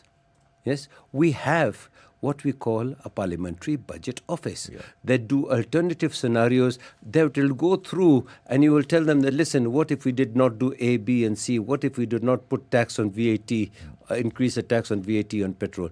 They will give you an alternative budget. That is what the opposition used to want to have to do. My dear friend, Honorable Billy Caro, he was an economist, he was an accountant. These are the people that should be doing these things. But we have a parliamentary budget office that does this and does the parliamentary forecasting and budget oversight and all. It's not even read. So what happens to it? So, what does Shabir, the budget committee actually? Yes. Okay, so Shabir, in all of this, here we are. We can list a litany of issues, problems, and we know where the problem is. We even know what could be solutions. We know the different suggestions that could come about, to whether it's at committee level, whether it's at the legislation level, whether it's at the lobbying level, right? So I think the question here for me is, if you and you said it, for the last 13 years, you've sat on these budgets committees, for example, and you've been making noise. But is it that then the kind of noise that is being made needs to change, or a different tack needs to be taken? Because why then do we have ourselves in the same situation, and maybe even worse? And are we saying that nothing can actually be done beyond the noise making? You see, everything was shrouded in secrecy, shrouded in bureaucracy. So you would hear in the Moi period, they would bring you documents 5 days before the budget, and you had to read through all that. Things have changed drastically. What hasn't changed, what is changing now, and we should be changing, is citizen participation. CSO and others, and the press. This sort of thing should be taking place at the beginning of the budget making process, right? Not when the budget is being read. So the lobbying and whatever else that big business does, and I remember they do, like Koroche and Kenya Breweries and BAT and Mastermind, they come and fight their wars with us. Yeah. I remember so clearly BAT saying, look, we want the size of the cigarette so and so, and they came and talked to us nicely and said it took us to Mombasa, nini, and then we realized the reason what they wanted to do was to cut out Mastermind, who had made a cigarette of that one. So likewise with they lobby, and nothing wrong with them to lobby, but we don't have a lobby for citizens, poor. For the citizens. Only right now is that sort of lobby, like the National Taxpayers Association and others, actually starting to find root.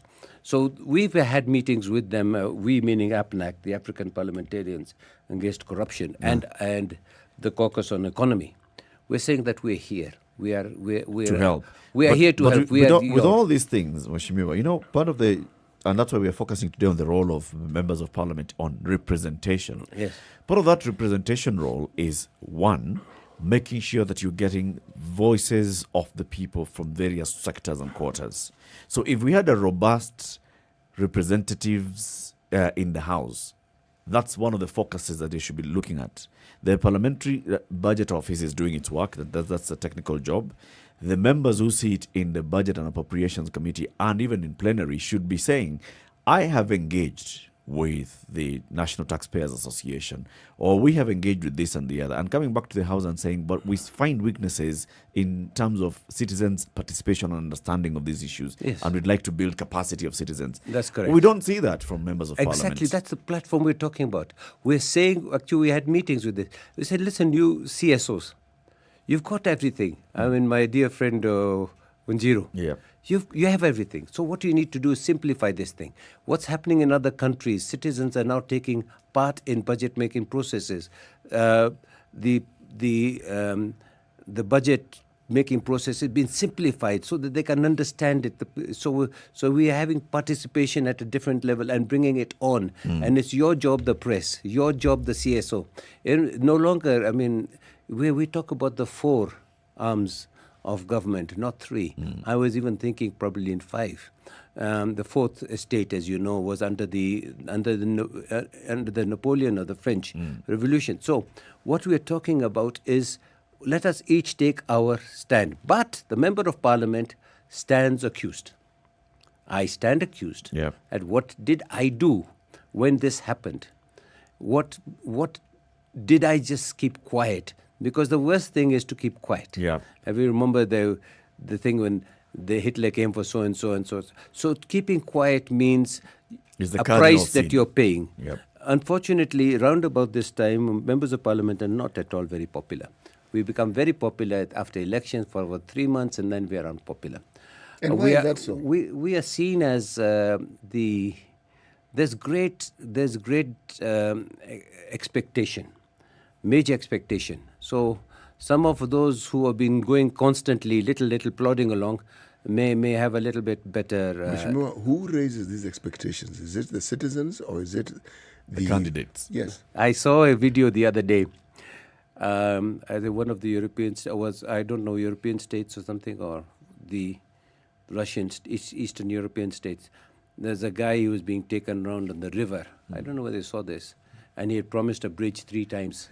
And he was walking that, they were taking him around nicely, like the way they take, Mishmiwa, we want this. When he got to that bridge, he said, no, they threw him in. He kept the promise to do the same bridge again. They threw him in. So I think what's happening is expectations of the voters from the members of parliament are ripe. There was a time, remember... But the question the city is asking... Yes. Who raises these expectations? We do. And citizens do. As you're campaigning, you come and say... That's correct. I will do this, I will do that. But also the citizens have now also much They place their demands, of course. No, but they are much more informed. Yep. I mean, go in the time of the Moi. There was a group of people I really did really admire. They're called the 7 Bearded Sisters. I think Nyang was probably one of them, and Orengo and others. Anyona. Yes, Anyonya and others. Lawrence, Raila Odinga, Sifuna, I think many more. Cheliget and these people. They actually stood up to Moi. 7 of them only, 7 or 8 of them. So I think the expectation of the people from them was they supported that particular thing. We ourselves need to answer. So when I'm asked... You see, when you raise that, Mheshimiwa, I have to ask the question, who do we find now who are the equivalent of those 7 bearded sisters? Exactly. Who stands, and you can say, okay, so-and-so clearly stands for the downtrodden and on the poor. Principle. On principle. Yeah. You see, if you sell your principle... unfortunately, that is where I am also stumped. We're also stumped. Everybody thinks that we are the ones. I think I am the one. Somebody else thinks they're the one. But when it comes to the day, will you stand? Will you stand? Will you reject? Will you refuse? I remember one time, and this one I can even say on radio. I don't mind. We were told about the bank, the commercial banks were doing something about the rates. And we were told, they will see you in Nairobi Club, you guys, and so and so and so. There were 2 of us, I remember, refused even to go. My dear friend Millie Utiambo and myself. I don't know what happened to the others. But I can say in radio, I refused. She refused. No, I don't want it. There's a price to pay. Yeah. And I think the price to pay must come to you. Somewhere along your line, you must be able to live with yourself. To stand by what is right. Now, let's look back. Yesterday when we were having a conversation... And so the citizens must keep asking you, ulifai nini? Umefai nini? When it mattered. When it mattered. Most. I mean, like I'm asking right now, myself. I'm asking this governor, the lady. Let's ask you, what did you do when it mattered most? We are talking about today, members of parliament are discussing reversing some of these things, raising of the VAT. What did you do when it came to the vote on raising of VAT? I was kicked out of parliament because I objected. And then when we had yay and nay, the nay was higher than the yay. But when we said stand up to be counted, nobody stood up. Because, you see, there was lobbying between the parties. When you say lobbying, what do you mean? What actually happened? So what was happening around that time? There was a thing that we must support. Let's give a background. Let's give a background, then you can tell us. All right. Must support. So first, VAT had been removed. Yes. On petroleum products. Yes. For COVID. And then there was the issue of we need to reintroduce VAT because there's pressure from the IMF and all. No. That was later on.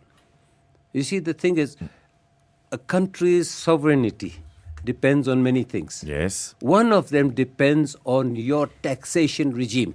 Okay. If you go back to Egypt and you go back to the olden days, the taxation regimes of those empires defined where the empires were going and how those people were seen to spend that money.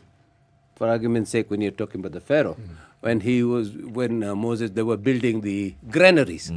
You know, so I'm just saying, our taxation regime should be our sovereignty.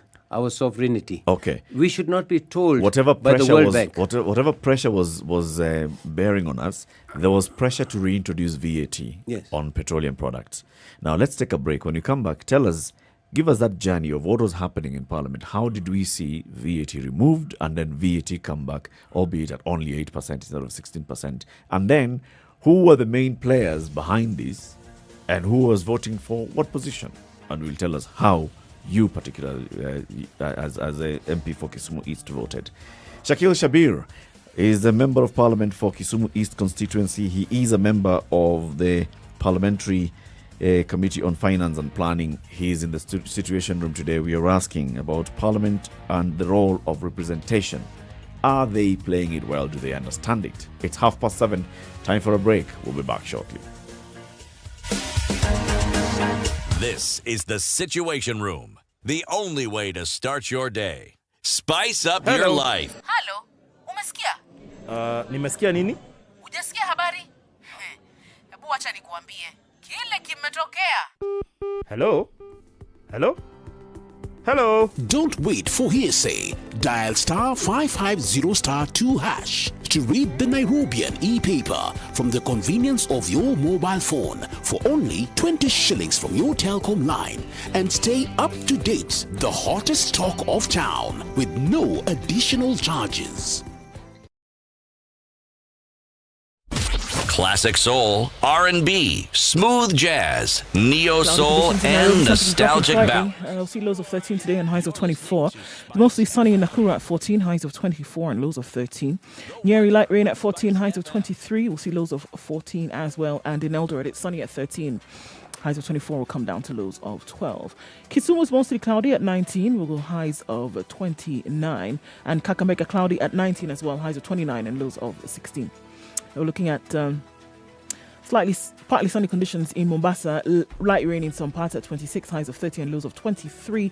We'll see lows of 25 in Malindi, where it's mostly sunny at 26 and highs of 29. All right, to Kampala, mostly sunny conditions at 20, highs of 27 and lows of 18. Dar es Salaam is cloudy at 23, highs of 31 and lows of 23. Looking at sunny conditions in Johannesburg at 9, highs of 23 and lows of 9. Lagos is mostly clear at 24, highs of 30 and lows of 24. And Kinshasa is raining this morning at 21. That'll be the low today, going to highs of 33.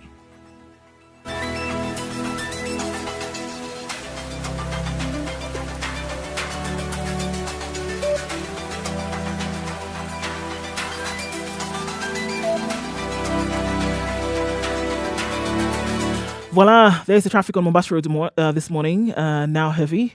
We're looking at North Airport Road as well, heading in the Outer Ring area, and Airport North Road is jam-packed. Inbound Mombasa Road, we're looking at the Weybridge at Mlolongo out towards the SGR. Packed as well. The Eastern Bypass has quite some traffic today, headed out in that direction, then trying to connect with Thika Superhighway all the way on the other end. So you're going to be slow right around the AP Training Centre right there. Some traffic. Also looking at Jogo Road. That's packed up now. Coming out of Manyanja, then from Donholm, in and outbound. A lot of traffic there this morning. Langata Road, now it's red. A lot of traffic then getting towards the roundabout at Timor. Bagazi Way is your go-to road this morning. Use it. You'll get to the roundabout at the City Mortuary. Oncoming traffic from Gong Road, heading into the city, going towards Community and Valley Road. Slow into the CBD, but moving. Standstill situation on Langata Road. Standstill situation on the Thika Superhighway. Coming out of Limuru Road as well. Moving very slowly this morning. We are officially in traffic hour. Let's try and get through without too much of a scratch. Let us know in case you might get into a sticky situation on SpiceFM KE on Twitter. Text on 40127.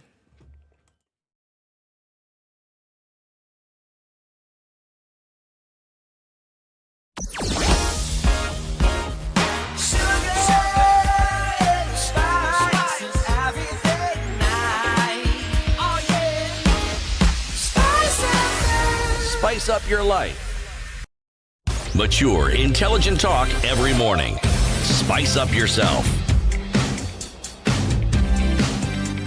The conversation continues. It's 26 minutes to 8 o'clock. This is the Situation Room. In the room is Eric Ndu City and Mheshimiwa Shakil Shabir, the MP for Kisumu East, member of the National Assembly's Finance and Planning Committee. So, Mheshimiwa, the whole conversation now in the National Assembly is, now we need to suspend the VAT and other levies on fuel. How did we get here? Well, the Parliament has no authority or no power to suspend taxation. I'll explain to you. Okay. The taxation regime. Yeah. So, like our speaker has said to everybody, you can't do it. It's not there. What you should have done, don't shoot the. Or rather, you should have dealt with it earlier. At that point. Earlier. Now the patient is in ICU. Yeah. You can't start doing A, B, and C's. No, you're not going to give him aspirin now. Can't take them back to casualty. You cannot give them aspirin now and take them back to casualty. So you have to deal with this thing. Okay. As I said, this is a circular movement, and it is something that takes place in the longer term.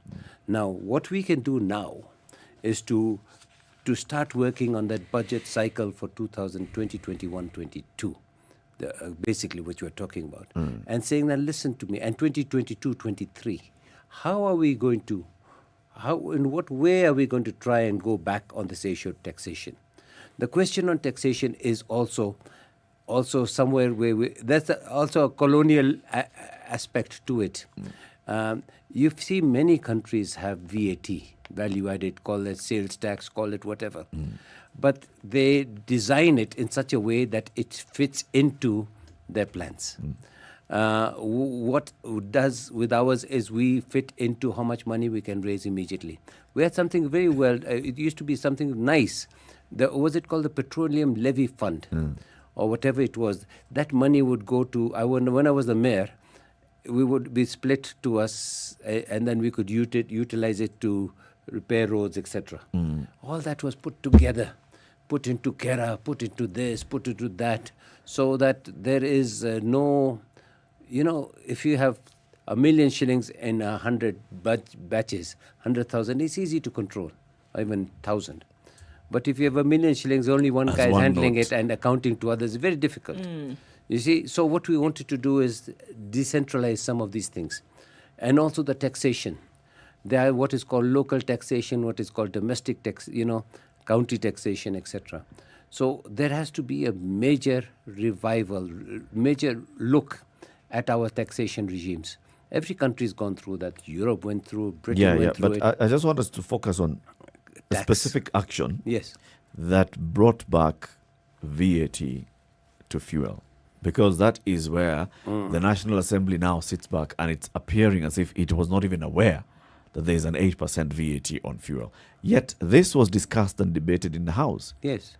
How did we get the reintroduction of VAT into fuel, and what were the conversations at that point? You see, they just said that under COVID we had done A, B, and C, suspended it for so long. And now we have to raise the suspension because we have bills to pay, we have to pay this, we have to do this, we have to do this, we have to do that. By the way, if you don't do this, we're going to cut other things. And instead of saying we're going to cut development. But this is the Treasury. This was in 2018. The Treasury, the executive. It was even before. Yes. It was before COVID. Yes. In 2018, when the matter was being brought to the House, and that's the time when Eden Duale was the leader of the majority in the House.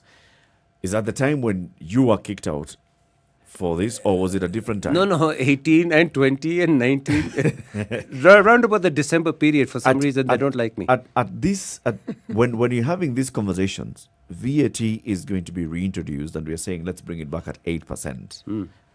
Did members of parliament sit back and understand the implication of reintroducing VAT onto fuel and what it will do to the cost of fuel? Did they understand? Do you remember that is the time that we were taking Eurobond and these loans? And when you're taking a loan, you have to show how much is your potential income. When you go to the bank and say, this is what happened. So, 2018, there was a proposal. It came to the Finance Committee. I was sitting on the Finance Committee, and they said, listen, we've been losing so much every month on fuel. And we cannot afford to continue losing so much. This is stopgap. We want to do A, B, C, and D. So that made sense if you are going to do that. But it had to be together with others. But there was a question as to what sort of fuel were you going to raise it on. Was it going to be a luxury item, or was it going to be paraffin? Was it going to be diesel? And I remember very clearly asking our tax advisors, they come there, the KRA comes and sits there with Treasury. You see, the problem is at one time, Treasury would come, the CS of Treasury would come, and if he did come, or send his PS, and they would say A, B, C, D, we want this 100%. We want you to approve everything. Yeah. That is the normal way. Yeah. And how can we get you to approve everything? I mean, I won't say this on the radio. I will say it in Parliament if necessary. So if they come, and that's their job, that's the Treasury's job. He said, listen, it's a negotiation. This is what we need, and we want all of it approved. How can you work in it? Then we call that, let's say, the revenue authorities. How do you want to do this? They come up and they say, this is scenario 1, scenario 2, scenario 3. So some of us may agree, some of us may not agree. And they say, listen, if you are not able to do so, our CDF is going to be the first one to be hit. Yeah. And you tell the MPs, CDF is hit and your tax, and you haven't been paid your salary for 3 months. So is it then, can we say that Parliament is coerced in a certain way? We have allowed ourselves. You see, there is this thing about a chicken. I saw it in some movie. It's a very strong chicken. What is this cockfighter? The champion. Yes.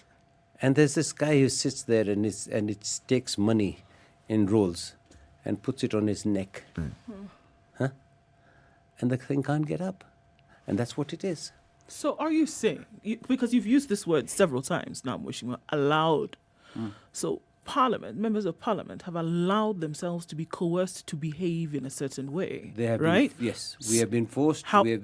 We've been, yes. Allowed, and then there's forced, right? But here we are looking at, regardless of the situation, the promise has been to the people that you will be there representing them. So I am still looking at this particular issue. What is it? Because you talk about sovereignty of a nation, but there's also sovereignty of the individual who stands in a position of representation. Yes. That it really doesn't matter what it is that comes at you. That you are standing holden to a particular commitment that you made to the people. So whatever the case may be, there is the coercion that takes place. Why are we seeing then that so many, if what you're saying is the case, that so many people are falling to this coercion?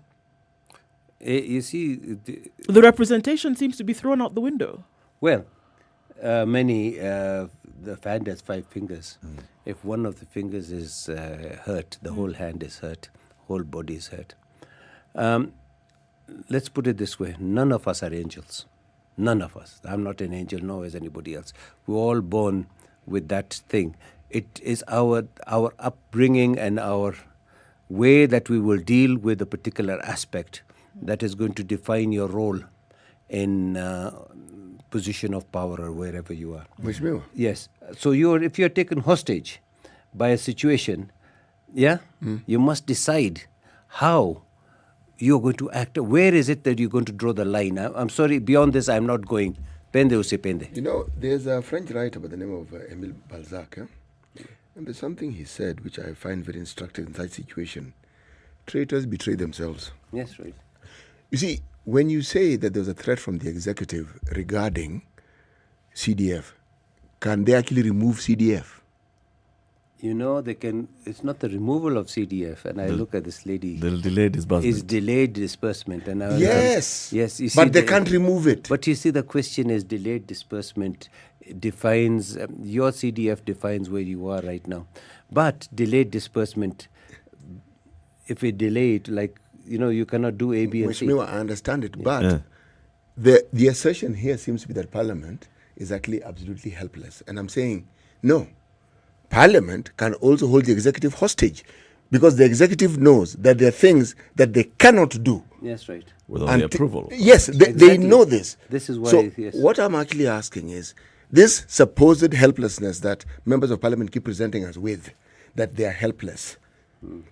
In my mind, is contrived. But why? Is it that members of Parliament are permanently broke and always looking for a handout?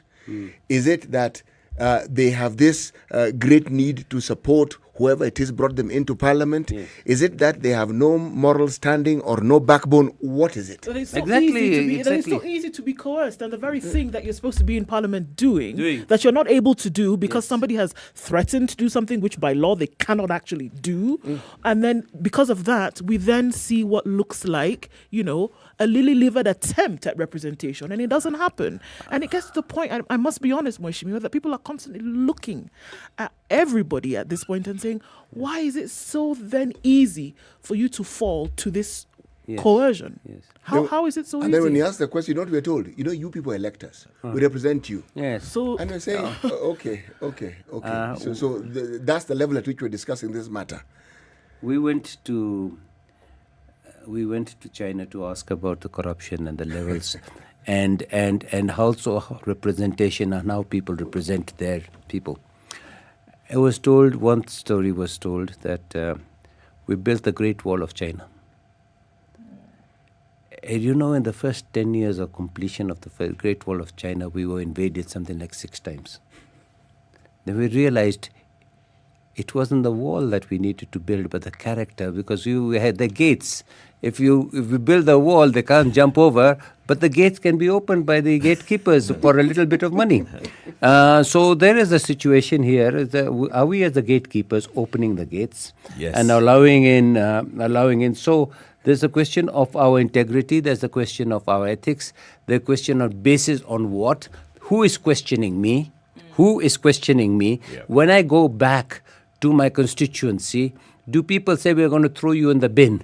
I would be scared like hell if I supported something here and went back and to talk to our people and they told us, go to hell, we don't want to talk to you. Go away. If we went to a funeral and I was told this and this 8% VAT, will you find any? What about the bread? You didn't do anything.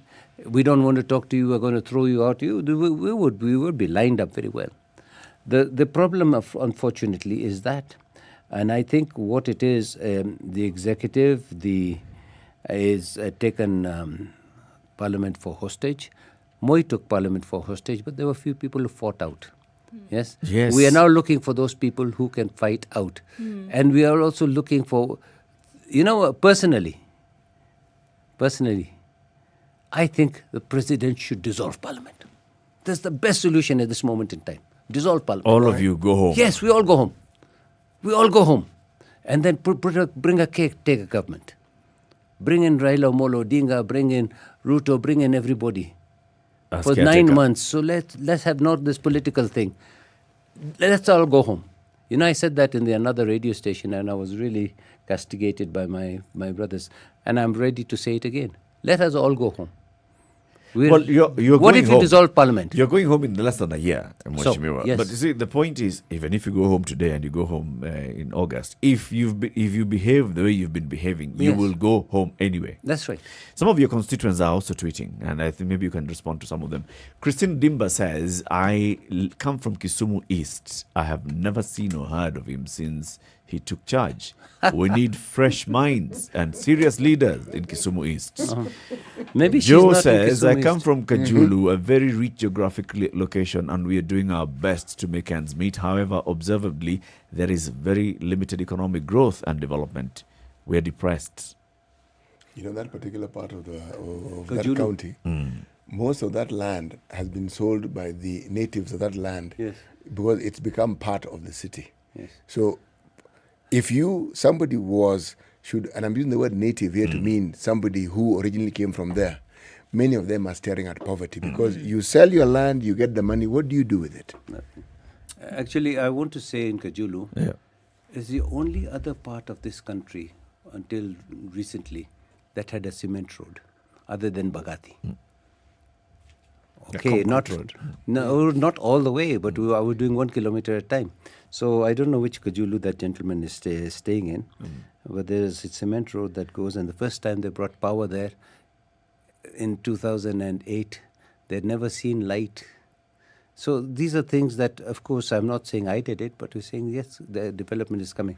But you said they sold land at peanuts, and now the same land they sold for 100,000 shillings per acre is being sold for 5 million, 7 million an acre. So I think that's a different story. But as a politician, there will be people who also want to unseat you, yes. And they'll have their supporters. Yes. And to expect that the people who come from there will speak well of you, that, my friend, is... Like cream. No, I would never expect that. In fact, when you have people speaking thus, it's a good thing. Well, Shimon, I have to ask you, a lot of times when we take jabs at members of parliament, government, etc., etc. And then we hear a lot of explanations, tax, there's documentation, things for representation, etc., etc. But for me, the very heart of the matter, especially when you're dealing with representation from members of parliament, is the pulse of the people, the pulse of the country. Right. At that point, we, on the other side of the divide, can look and say, we really don't feel like anything is going on. But I must ask, from the minds of legislators today, does it bear impact as you go about doing your job of representation, of oversight, of legislation? Does it matter the impact or non-impact that it has on the country when we hear things like coercion, when we hear things like our hands are tied, when we hear things like we've been captured? Does it resonate in the minds of lawmakers that the people that you should be representing are actually not satisfied? Does it mean anything, or is it just a game? Wangari Muthui said that hummingbird, we're doing the best that I can. So I talk about myself. I have many, many flaws. But when it comes to what is required, I think I try and do the little that I can, hoping that others will do what they can. And that is our hope, to see that we do this. I'm now an old hand in Parliament, and I'm not saying that I'm going to be there for long. I may or may not. It is the citizens who will decide. But the pulse in my constituency is different. The pulse that I find in Manyata is different. The pulse that I find in Kondele, the heart of Hudi, is different. The pulse that I find in Kajulu on the hills is different. The one that I find in Kolwa in the Kanu plains is different. Our job is we are like what we call these chameleons. We have to go and change our colors to go and match that pulse. So when you're talking about a lady in Kolwa, and to her, VAT on petrol doesn't matter until she finds that the price of unga has gone up. And you explain to her why the price of unga has gone up, and she says, you didn't do your job, you should have gone and stopped them. So that is what we are there for. We should be questioned, we should be able to be recalled. I have never seen anybody being recalled. Why? Because that recall clause was stopped. That recall clause watered down. The chapter 6 was sorted out. Government state officers allowed to do business with the state. We've been asking for that to be reviewed for a long time. When it comes to it, it is frustrated. No government officer wants not to do business with the state. That comes to KEMSA, that comes to so many other issues. So I think the whole process, I'm sorry, is going towards the French Revolution. And if we are not careful with 60% of our population being youth, disillusioned youth, Tunisia is not far away. It isn't. And the French Revolution is not far away. Remember Marie Antoinette, when they asked for bread, she gave them cake. She lost her head. We, as members of parliament, we must remember that situation. When they're asking for bread, give them bread. What do you think the people should do?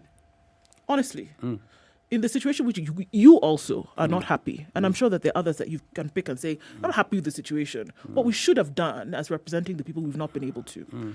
Not at least to the level that we ought to have. If you were on the other side, what would you say that the people of Kenya should do? I mean, you've given recommendations now, dissolve parliament, but from the side of the people for whom you're representing, what do you think they should do? If they feel that their member of parliament and their MCA, remember we have also our governors. Right. These guys are not doing the right thing. They should be recalled. Or else, I mean, sometimes I don't know what we can do. I think a revolution of mind, a revolution of action is necessary. An action required. Yes. I think so. And I think I think a good start would be dissolving parliament. It would be a good start. I don't know. How many people would you say, as a percentage, I mean, we're speaking anecdotally here, would you say have the capacity and have demonstrated the capacity to stand up for what they believe to be good. You know, you never know until the situation occurs.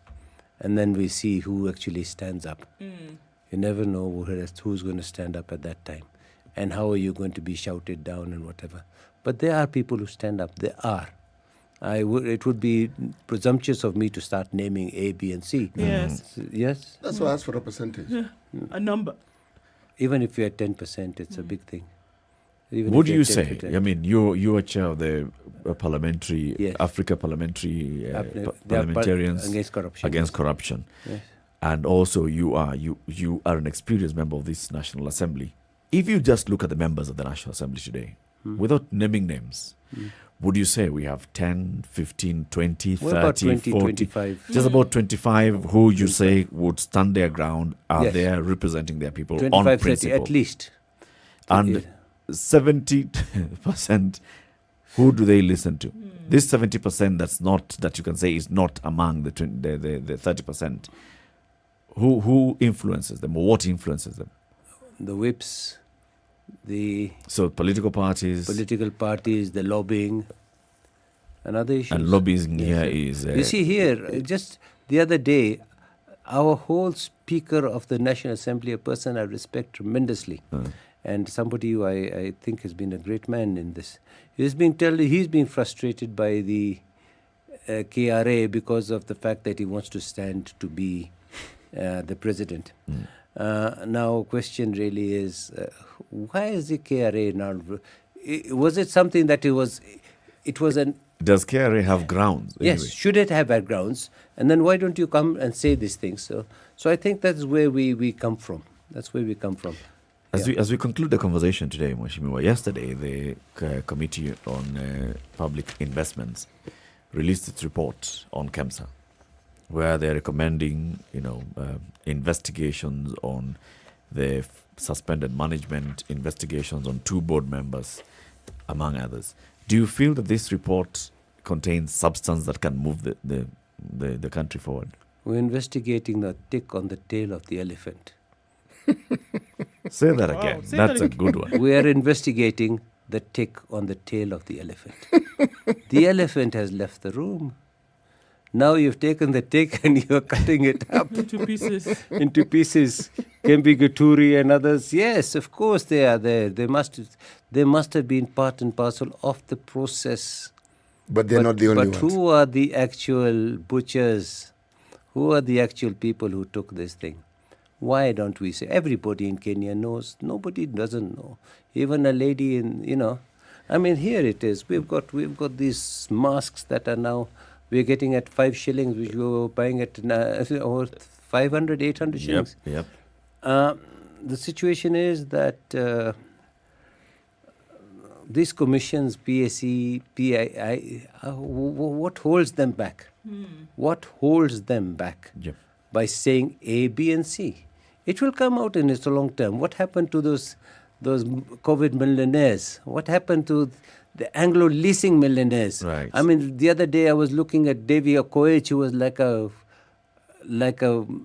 the king in the Moi regime, taken to court 20, 30 years, 20 years down the line, and being told that there's going to be a such and such a fine and he's going to pay it in 2 installments. I mean, what does it say? What does it say generally if somebody like our sports minister, former minister, he's found out he's guilty and is given an ambassadorship to Austria. Yep. And Austria, the Austrians, how particular they are. And they refuse to accept him. So what does it say? It says that our system is rotten. Our system is rotten. How are you likely going to vote in this particular one? Me? Yeah. The KEMSA report. On the KEMSA thing? Yeah. I'm not going to accept that particular report. And Abdul Swamad is a very good friend of mine, and I spoke to him last night, and I said, listen, I've seen the report. I know the situation. I was chair of committee on local authority, and we looked at what was. I'm prepared to say that today. Looked at what we call the cemetery report, and that was only about 250, 300 million. And where we refuse to change the report. Good. And, Mheshimiwa, thank you very much for Can I say something on the minimum taxation? Let me read what Thomas is saying. Thomas says, Shakil Shabir Onyango is one of the best MPs in Kisumu County with regards to developments. However, the legislature is letting Kenyans down. Somebody says, kudos. Well, as you said, I would rather listen to the ones who say we didn't do a good job. But listen to everybody. Minimum taxation. Can I say something very quickly? Time it up. Okay. We have to go to the news. Asante sana. Okay. Shakil Shabir, MP for Kisumu Town East. Good morning to you. It's 8 a.m.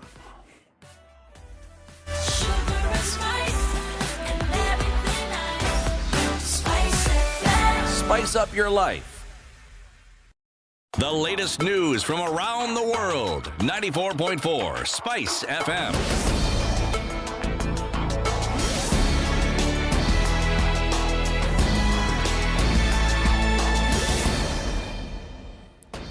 Good morning, this is the Newswire. I'm Leah Ubaga. A post-mortem exercise will today be conducted on the body of Nakuru-based Dr. James Gakara, who is accused of killing his 2 children and thereafter attempting to take his own life.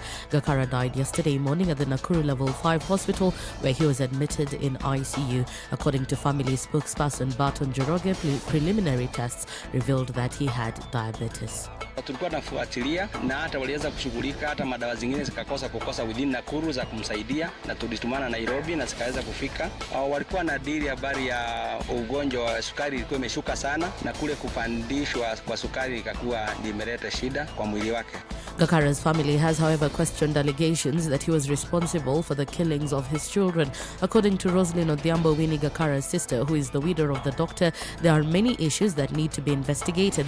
Roslyn has also denied allegations that her sister planned to travel abroad for further studies, a situation that contributed to differences between her and her husband. Winnie doesn't even have a husband. Winnie just registered at the court with the help of the husband. And she was to attend weekend classes. And there's also this notion that they had differences. I didn't know with him. Even Winnie herself, her prayer was that her husband gets better so that she can know what really happened. Because even that day, they were just chatting, they were just normal. Currently, Gakara's wife is admitted in hospital after she went into shock following news on the death of her husband and children. Gakara's funeral with his children is scheduled for tomorrow. The government will continue to provide food aid along with financial assistance to drought-affected families, despite previously saying it would only provide 4,000 shillings a month to each drought-stricken family due to the high cost of food shipments. The latest food aid provided by the government is 30,000 bags of food and fodder to be distributed to about 2.1 million people in 21 affected counties. Devolution CS Eugene Amala has said that the government has already disbursed 2 billion shillings to achieve the plan to distribute food to the victims. We are already moving food to the affected counties. So beginning this weekend, going into next week, we'll have relief food going to Turkana, going to Samburu, Isiolo, Garissa, Tana River, Wajir. So we want to assure the affected counties and the people, particularly the most vulnerable families, that the government of Kenya will not spare any effort or resource in this response to ensure we cushion them. The government is increasing tax on VAT on highly consumable products in order to recover money that will be used to pay the country's debt. Kisumu East MP Shakil Shabir, while being interviewed on SpiceFM Situation Room, however, says this may not work as expected as the level of poverty in the country is still high. What we are having is incremental budget, but it's not budgeting on spending, not budgeting on what we are recovering. So when we are not recovering and you're going to the KRA, well, KRA will choose the easiest way out. We feel that the VAT is the easiest way. Why? Petrol, cigarettes, beer, it's consumption. Yeah, we follow the Western circuits, but remember the Western consumers are higher placed. We've got what we call poverty. These are not pro-poor. So if you are going now to Kibuye, one of my slum areas, and she's paying VAT on kerosene, you should have no VAT on kerosene, for argument's sake. He further says that such changes that oppress Kenyans happen due to lack of public participation. Shabir further says members of parliament stand accused as they've been quiet when several changes that oppress Kenyans have been made in the past. What's happening in other countries? Citizens are now taking part in budget-making processes. The budget-making process has been simplified so that they can understand it. So we are having participation at a different level and bringing it on. And it's your job, the press, your job, the CSO. So what we're talking about is let us each take our stand. But the Member of Parliament stands accused. I stand accused. And what did I do when this happened? What did I just keep quiet? Because the worst thing is to keep quiet. A married woman who eloped with a younger man and claimed to have been kidnapped has been arrested by detectives. Jane Wairimu disappeared last Friday, leaving her husband Brian Mutuku worried about her whereabouts. Wairimu called her husband and claimed to have been kidnapped as she was walking along Loiter Street in Nairobi CBD. DCI say Wairimu called her husband claiming that the abductors would release her if he paid a ransom of 200,000 shillings. Her husband decided to form a WhatsApp group to make contributions towards her release. They managed to raise 57,000, which was sent to the lovers, who moved from town to town spending the money. The DCI traced their movements as they withdrew the cash, and they were later apprehended in a one-bedroomed house at Sagana. Wairimu and her lover are expected in court today. And in business, Safaricom will increase its 5th generation 5G sites to 200 by the end of the year and commercialize and the Search Fast services in 2022. The leading telco, which in March launched their 5G technology with 15 sites, says it wants to take high-speed internet to additional towns. That's the Newswire. I'm Leah Ubaga.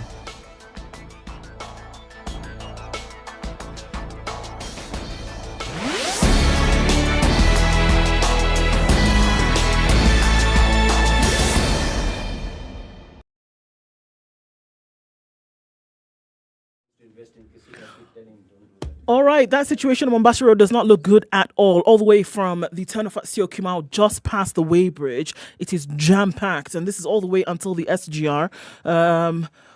We're looking at bumper-to-bumper traffic. It's not even moving slowly. It's not moving at all, and that looks like a trouble area, at least this morning, where it had started early on. Not where we are right now. In and outbound traffic looking really bad. The ICD route is looking good, but that is also getting clogged up as everybody's running away from the main Mombasa Road. We're also seeing some traffic going in the further direction.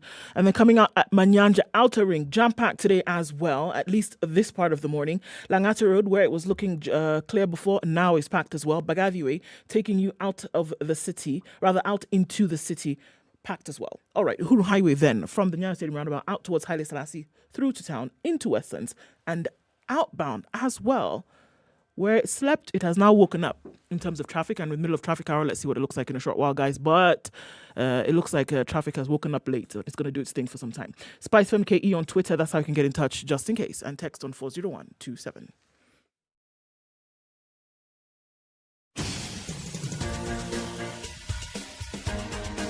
This is The Situation Room, the home of hard-hitting political commentary and penetrating insights about the state of the nation. This is a talk radio experience like no other. The Situation Room, a place for hard truths, debates, and elevated conversations. The Situation Room, witty, political, engaging, deep, controversial. In the room, we have C.T. Muga, researcher, academic, seasoned political observer, a fountain of wisdom in these politically uncertain times. Ndu Oko, Nigerian by birth, Kenyan by choice, communications expert, Pan-Africanist, a truth seeker and believer in people power, and Eric Latin, agent provocateur, the man in the chair, seasoned journalist, news hound, a man who believes in punching up, not down.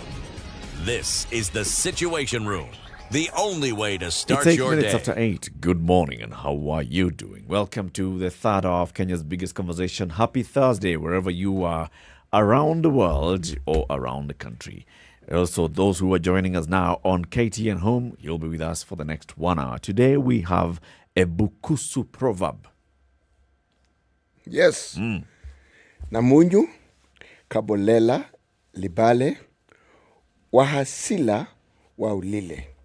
The hyena said to the stone, even if you do not respond, I know you have heard.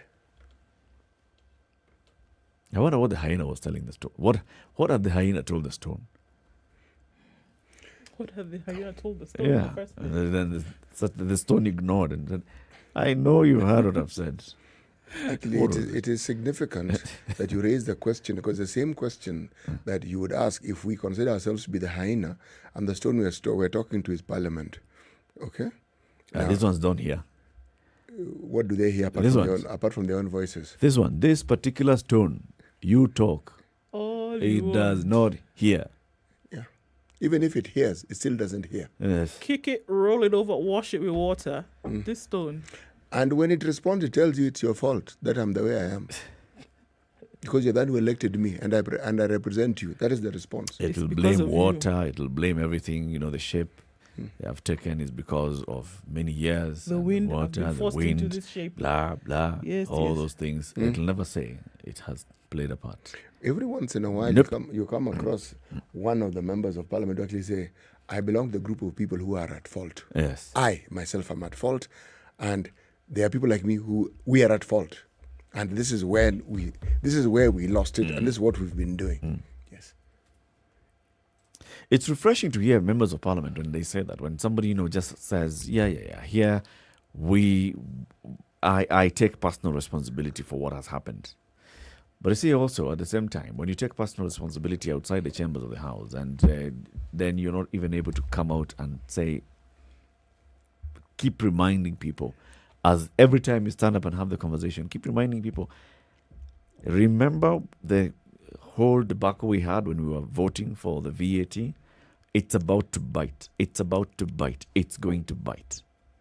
If you don't keep reminding them, if you just did that once, people will just look back and say, okay, it was drama. It was drama because people felt that they were in the opposition. It was drama because people felt, it was that side against our side, and what we were standing for was just our side, not necessarily because we were voting no on principle. It was no on political competition. Those are two different no's. There's something very juvenile about this whole discussion and some of the happenings that are often reported. Yep. Again, by parliamentarians themselves. You have an issue, people make a stand. Someone comes in and says, folks, this is the direction in which you want this thing to go. Yes. Said, no, so-and-so must go. That's the juvenile bit. So-and-so, you shout someone down, you heckle them. Someone says, folks, your Christmas will be sorted out. Can you imagine? Okay. It's like, why didn't you say that in the beginning? This debate would have been there. So essentially, what I hear is that the beginning chip is okay. This is what you want. We'll give it to you. But what do you have for us? Yes. What's in it for me? My take on this whole thing is that there's a Kenyan phrase. When people say you've lost the plot, okay? These relatives of ours in Parliament lost the plot completely. Because if you look at the whole thinking and the way they go about things, sometimes I take a step back and ask, what manner of logic is this? You'll hear that somebody has a problem in their constituency and they've taken a helicopter to go and see it. Those helicopters are not free. To see the problem? Well, to see how best they can deal with this problem, which is there. To help the problem, to help resolve we it. need to raise some funds, one or two things. Yes. There's harambe that is needed. Because it needs money. Yeah, no, it needs money. These problems all need money. So this person is going to donate 200,000 shillings. Yes, and they've taken a helicopter from Nairobi. And you will probably spend $1 million, round trip and everything, to go and raise 200,000 shillings. Actually, you could have But if you don't take the helicopter, if you go by road, you'll not get there No. But you can fly. in time. You can fly. You can fly. And by the way, if it's a case where with an aeroplane, there not is helicopter. let's say for instance, I'm looking at you. Fly with an aeroplane. Eric, if there's drought, whether you drive or not, the drought will still be there. You know what I mean? Okay? If somebody has died, they're still dead. It doesn't really matter. And it isn't as though they're going to be buried 3 hours after you leave or an hour after you leave. Part of your trip has to go to determine what needs to be done. Yeah. Now, how do you spend that amount of money to go and resolve a problem? And if you do the maths and look at the money that may even be raised, it'll be a fraction of what you spent going. Yeah. Tell me where this logic is. Just explain it to me. I don't see the logic, though. Because I actually don't get it completely.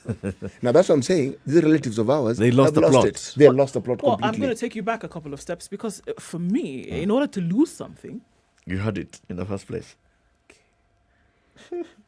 Actually, many of them had the plot. This is the point I'm trying to make. They got elected because people believed that they had the plot. Yes. Believed that they did. They actually did have the they plot? actually have it? Was Actually- their intention to get into that position and use the position to do something CT, about that particular when a problem? snake oil salesman does not deliver the snake oil, but then you give them the money and you place the order, it's you who believed him. You believed that he was Did going he to do actually have the snake oil? No. And also, what does snake oil look like anyway? Yes. So, Yeah. anything you're given, even if it's a lianto, you will think This is it's snake oil. No. So long as somebody has said, and that's what I'm telling you, just because somebody has said that their intention was to get into a place of a position of power to be able to lead and govern and guide, does not mean Do you know- that they actually had it in the first place. You know the threshold is not 10 people who are of such a nature, it's one. But I know more than one, meaning I've seen them go into parliament and I've With actually a seen plot. them, not only the plot, they perform and they go again. Shakil Shabir may be one person. I'm saying I know of others. I know personally. And I've actually seen some going, some of them are on their third term. And you can't be on your third term if you are not doing something right. If you're a master salesman, you'll... If you're not, I'm telling you. Now, what am I trying to say? I have seen.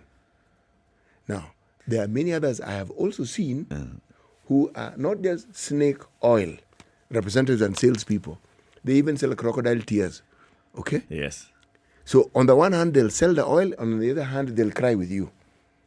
When a problem arises, they are right with you. Now, look at what the government is doing. They're addressing issues. Yes.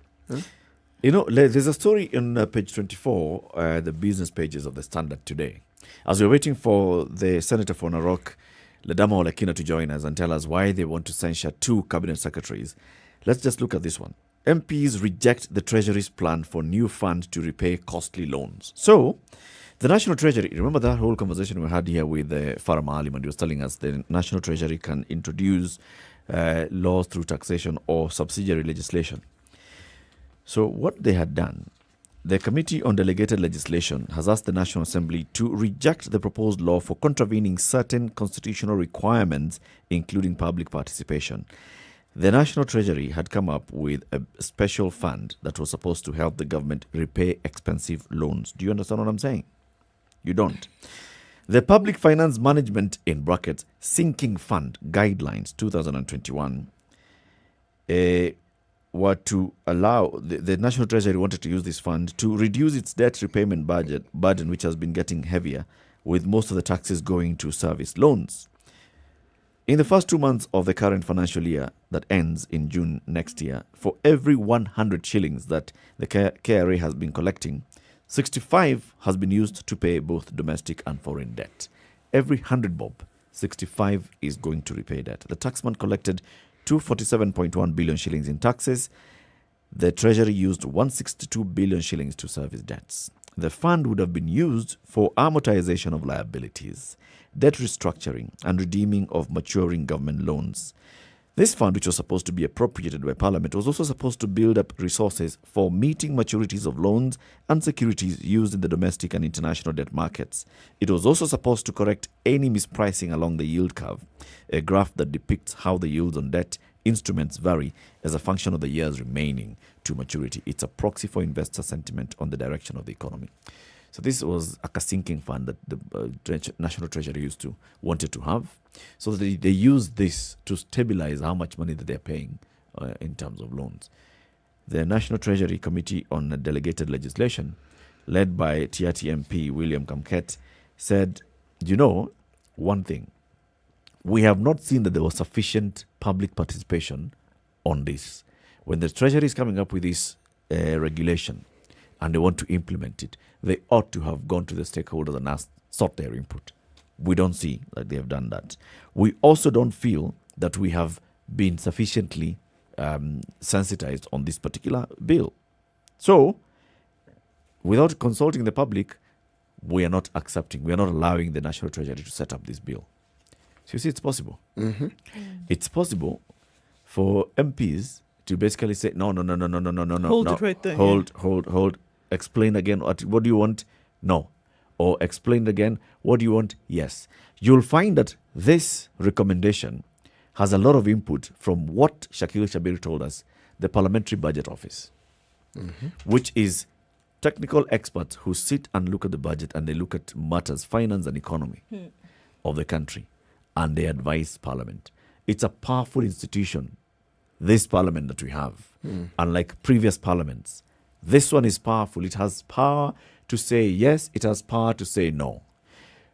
Senators yesterday were discussing about censuring 2 cabinet secretaries. Why? Because they have failed to honor summonses. What have we been told by several MPs? You know why we needed now ministers to be in the House? It's so that, we can ask questions directly. Now, this thing of ministers, they can even refuse to come. Senate is showing us that they have the power to take action on a minister who refuses to appear before them. So then making it seem as though they do not, then is actually like biting off your nose to spite your face, because you know very well that power is there. So then you must be asked, you actually can do this, but you choose not to. So the question is, why? Why? That you have an opportunity even before things start going bad to stop that train. They do. You have the opportunity. You do. have the power to stop some of these things. You have the power to make sure that there's a law in place to regulate some of these matters. But you want to be seen, you want to be negotiated with, and so you choose not to do it. Thereby, the person who is captured right now then is the majority of the population of Kenya. They are the ones who are in capture, because the minority of people who have the power to actually get some of these things done are not doing them. For me, there's no big English in all of this thing. Here they're playing both sides of the field and they're also being the referee. And remember, their role is to be referee and linesman at the same time. Okay? When it suits their purposes, they're in bed with the executive. Yes. All right? Then when they realize that the public who actually gave them that job and who are their bosses are unhappy, this is them now trying to tell the public, we're with you. We also understand. We're not putting up with this thing. Okay? You put up with it. That's why we are in the position we are in. You now want to reverse something that you are the ones who actually put in place. And you're telling us, actually, no, we are not putting up. We are not going to allow this. You have allowed it. The discussion is taking place because of you. We get to the point where we are because you have either refused to take up and use all the powers that you've been given by law, by standing orders of the House, and then you come and now start pointing fingers. If you this was a former, it was in the news yesterday. He was in Parliament the day before yesterday. The former leader of the majority in the National Assembly, Eden Duale, saying, you know what, this president has misused the powers that he's been given. He's come to this House and controlled this House so many times that, in fact, the position we are in today is because of the president. The president came to this House and arm-twisted the House to approve the introduction of VAT. The man was the leader of majority. He was. The man was the champion. He played a key role of in this process. In the Very debate. key. Very key. And even standing and telling people, you just sit down. You're a junior member. I'm a ranking member in this House. Just sit down and listen to me. This is the direction we need to take. This is this and the other. And then, because your fortunes have changed, you come now and tell us that it is not the parliament that you led. It is somebody, some foreigner, stranger to the House who influenced the House on the decisions it took. These guys, where the memory of these relatives of ours failed them is that all these things that they do and they say, the moment it gets into the space that we refer to as media, whatever form or shape media takes, it never goes away. It can't be forgotten. It can't be forgotten. And it's in detail. And with this modern communication age that we're in, it's not only in print. We even have live video. Yes. The evidence isn't going away. And so we know exactly what was said then, who said it, how they said it. So they can cry wolf as much as they like. They can point fingers in whatever direction they like. All it tells us is that these are unreliable people who cannot be relied on to even stand by their word and said, actually, I am part of the group that made this mess. Yeah. This is why I think it's extremely important to be, a couple of weeks ago we talked about the need, the necessity to be active.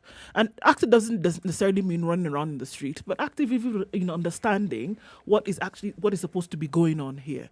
Because if what you're being fed is this notion that actually we are powerless, without understanding that in this current government administration, you actually are not. That you have a lot of power. It would have been very easy for you to say, actually, you know what? They actually don't have any power. There's nothing they can do. But with this understanding that there's certain things that you can actually put through and they would go through by representation, then I think being active then makes you understand, hold up. Then we can actually hold these fellows to account because you actually do have the power. It's not as it was before. And that's what, when you are active, you have an understanding of what the situation really is. And then you can make an informed decision. You know, the we are helpless narrative is a narrative that It's not gonna fly intended anymore. for us to consume. Okay? This is not a helpless parliament. Whether you're talking about the National Assembly or Senate, they're not helpless. What they do is use the powers they have to negotiate for themselves. And then when things begin to turn sour, or when things go against them, or when you have something that you couldn't have foreseen, like COVID coming about and turning everything on its belly, then you suddenly do a complete about turn, and suddenly you, the person who negotiated yourself into that corner, are the helpless party. And yet, the evidence is clear as daylight, how you participated in putting yourself in that very corner that you find yourself in. Yeah. You know what, guys? We have, when the drama about the COVID billionaires and KEMSA and procurement first came to light, and the president said, I want a report in 30 days, and that wasn't forthcoming. And then we saw the National Assembly Committee on Health conduct some short and brief investigation and present its report.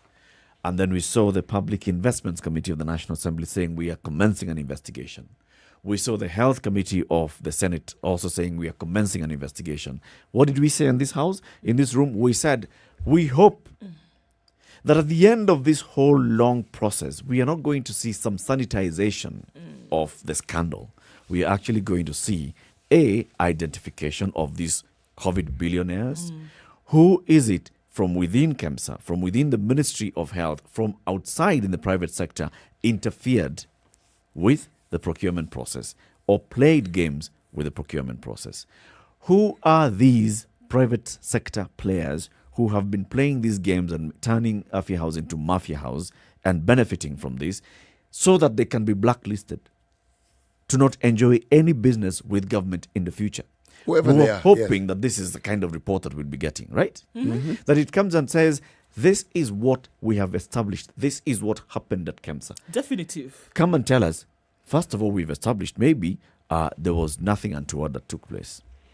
Or come and tell us there's something untoward that took place and these are the persons who were responsible and we are forwarding this name. If Parliament in plenary approves this report in its entirety goes to EACC for continued investigations into this particular pointed areas. What have we seen coming out of the Public Investments Committee of the National Assembly? Some 14 recommendations only saying, we want you to investigate the suspended managers, the CEO, the procurement and finance guy. We also want you to investigate the 2 board members, not the entire board, 2 board members. We also want you to investigate the head of legal, whether he understands the law, or whether he advised the management. But in terms of private sector players, those faceless individuals who are said to have their roots deep in Afya House, zero mention. Nothing. Zero. It's as if Dr. Jonah Manjari, the CEO of KEMSA, was sitting there and deciding,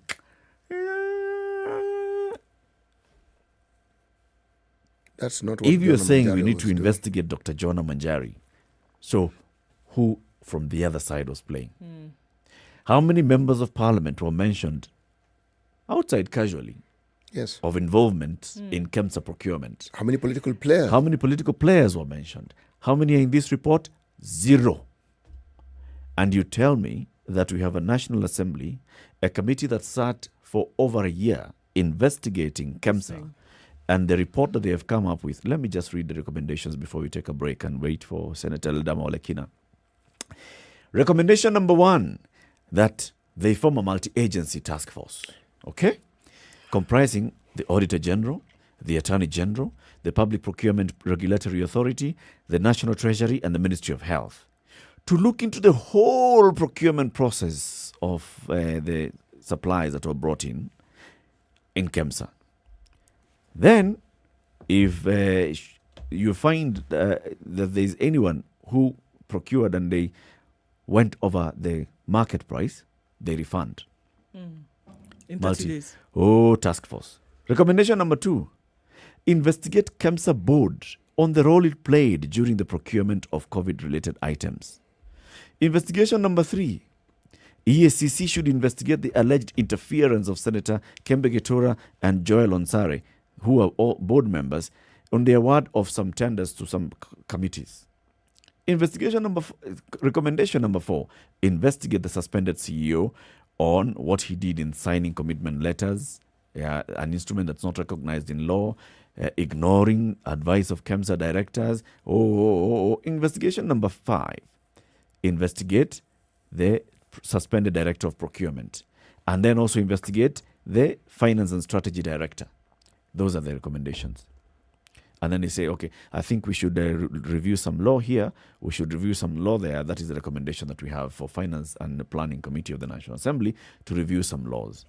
That's it. So in 1 year down the road, this is what we are getting. 1 year down the road, we are being told that one Mr. John Omanjara and his board were the only individuals who are culpable in this entire affair. And we know that is not true. It is not true. Go to CBC. CBC kids are now very sharp, okay? Give them this report. They'll tell you, come on. Teacher, this report is a joke.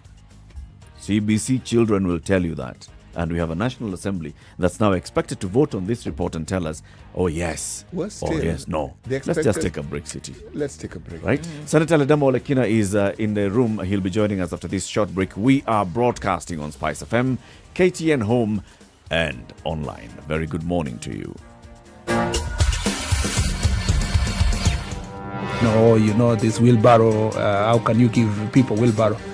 His party symbol is an umbrella. Is he distributing umbrellas in Makueni?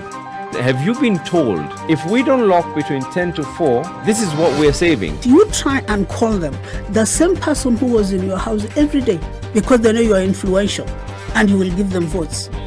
Call them after 1 month and see if they'll pick up their phone. Don't tell your member of parliament that you want him to come and build a school, you want him to come and do a hospital. That is not the work of the member. Now that we have devolution in this country, these resources should go to those devolved units. You have to have strong, independent institutions. And I mean, you have to have police who has the right to take the biggest town in the country and question, why did you do this and that, and send them to court if necessary. Joel in Kericho, good morning. Salama sana, habari ya asubuhi. Salama kabisa. Mbunge wako ni nani? Anaitwa Seriousness Martin, hapa ni Ainamoi. Seriousness Martin, Ainamoi. Yes. Sasa ile chuma nampambia yeye nini? Amalize aende. Asante sana. That's it. The Situation Room, Kenya's biggest conversation.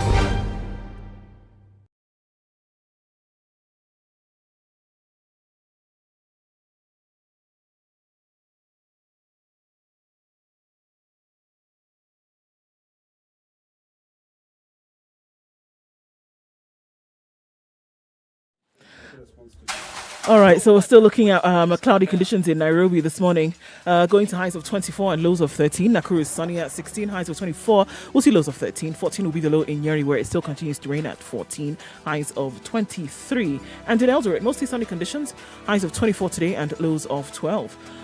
Mombasa today, light rain in some parts still, but mostly cloudy conditions throughout, highs of 30 and lows of 23. It's wet in some parts of Malindi at 27, highs of 29 and lows of 25. Kisumu sunny at 20, highs of 30 and lows of 19 today. And in Kakamega, 21 and sunny as well, highs of 29 and lows of 16. Kampala is mostly sunny at 22, highs of 27 and lows of 18. And in Dar es Salaam, sunny conditions at 26 with highs of 31. It'll come down to lows of 23. We're looking at mostly clear conditions at 24 in Lagos, highs of 30 and lows of 24. Joburg is sunny at 11, highs of 23 today. And Kinshasa, raining at 21, we'll see highs of 33 and lows of 21.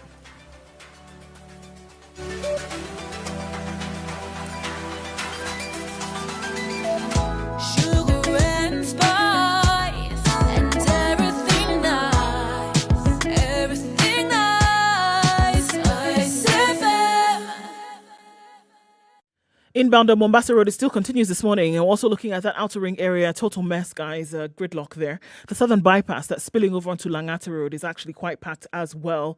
Not quite sure what's going on there, but it doesn't look really pretty. Langata Road all the way through to the roundabout at Timor, and then joining with the Aerodrome Road, Bunyala Road roundabout, headed into the city. Lots of traffic there.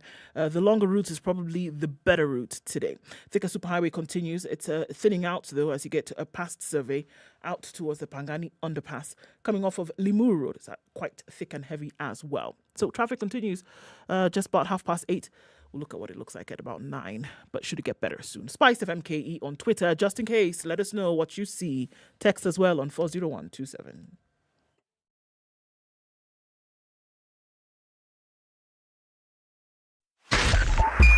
Spice FM, Nyeri.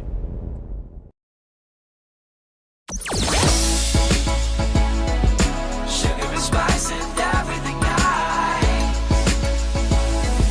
Spice FM. Spice up your life. Mature, intelligent talk every morning. Spice up yourself.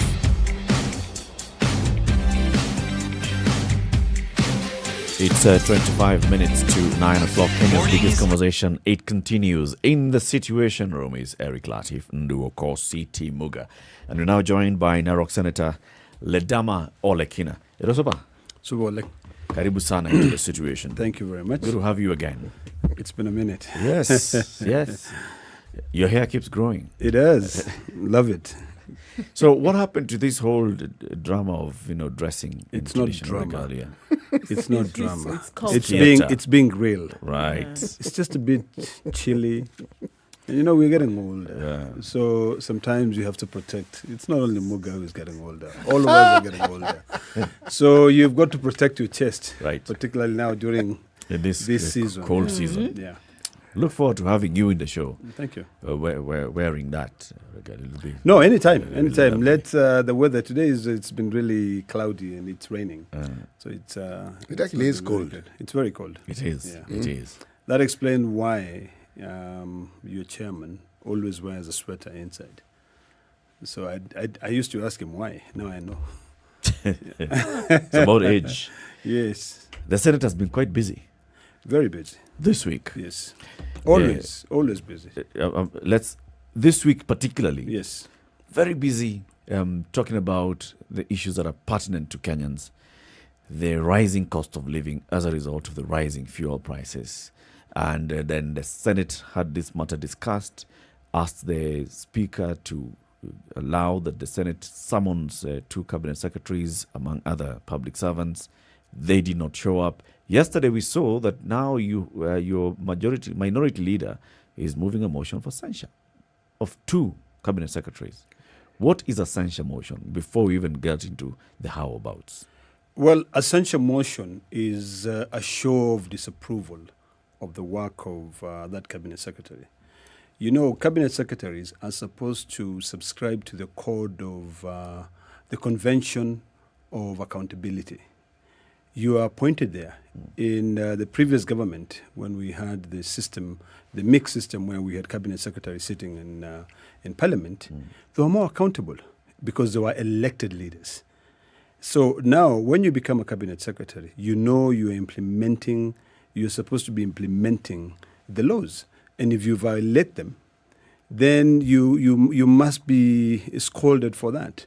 And in most cases, you must actually, just be ashamed of yourself and resign. Historically, we've had about 9 censures in this country.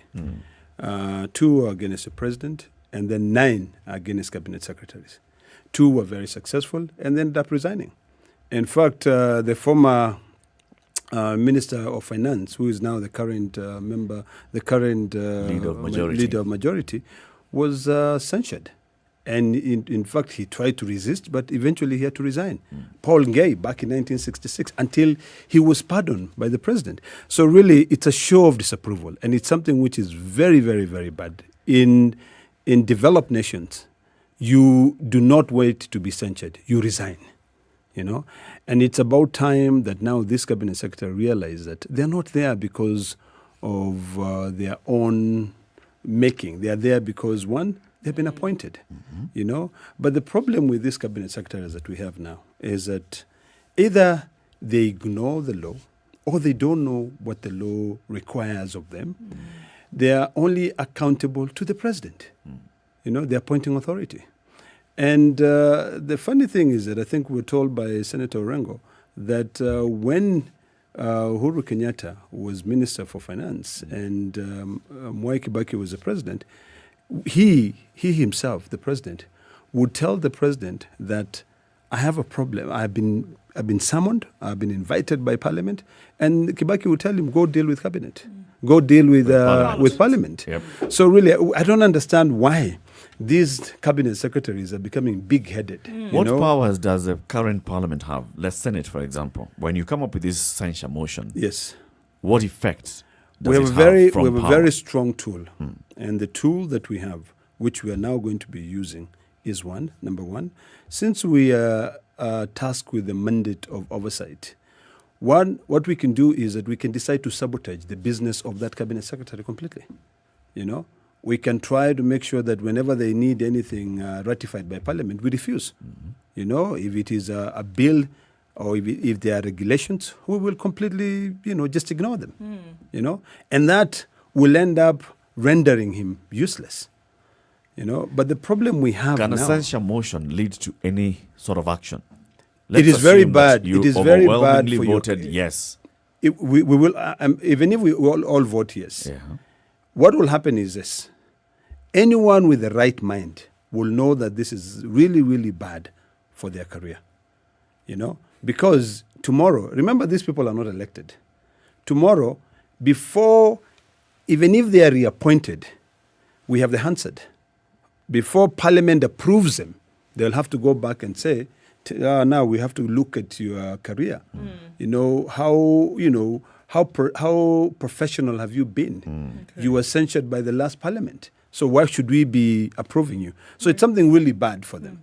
In terms of credibility, it will affect the future. All right. So, Senator, yesterday in your submissions, you used some very interesting words. And I think some of them were, you said that these two individuals specifically are fugitives of accountability. Yes, yeah.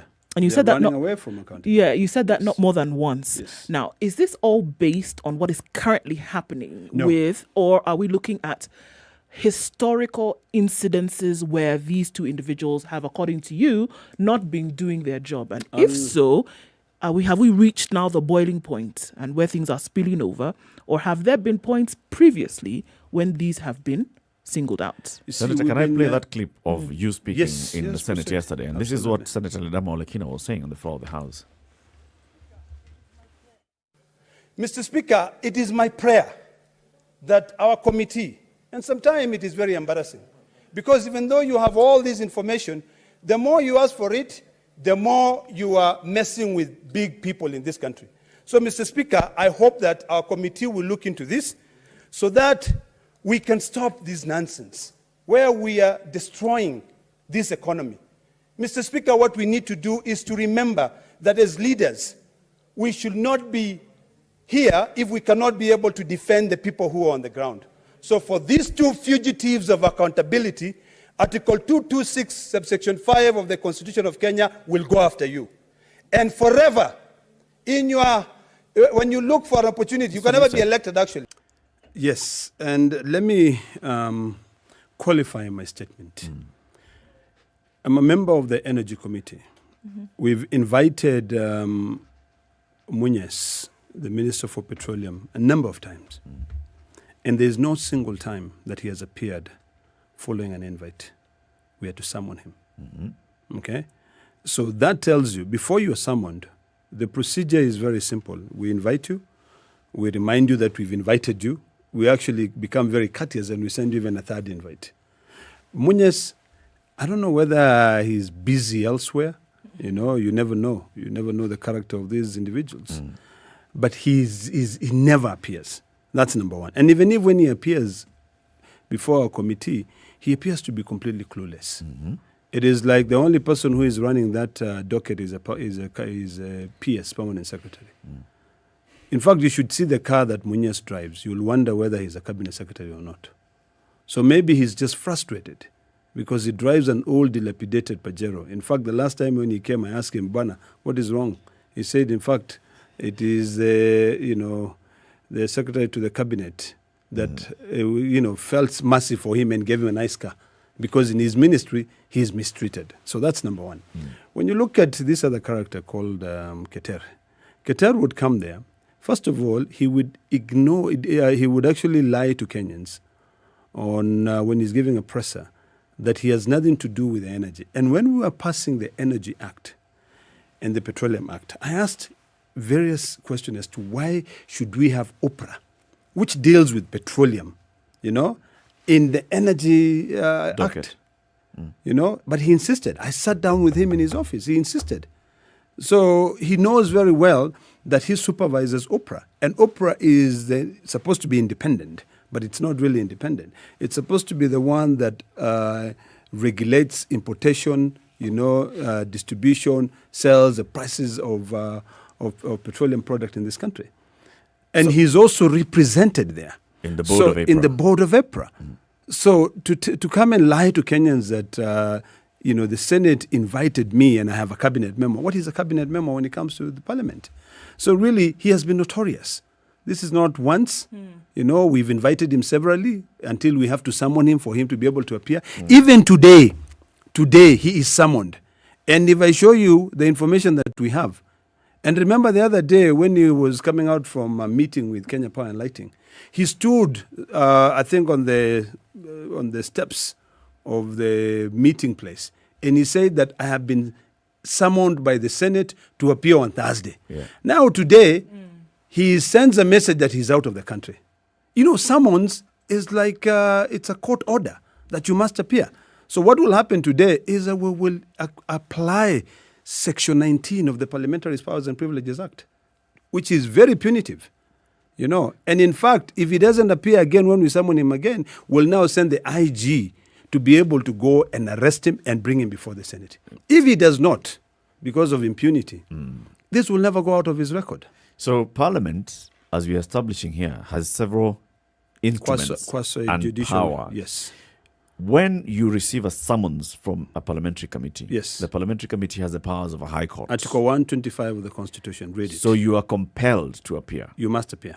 And if you don't appear, the parliamentary committee can then invoke some of these powers, including having you arrested and brought before them. Yes. If you read Article 125 of the Constitution, it is clearly spelled out there. So why haven't you ever applied this? We have applied.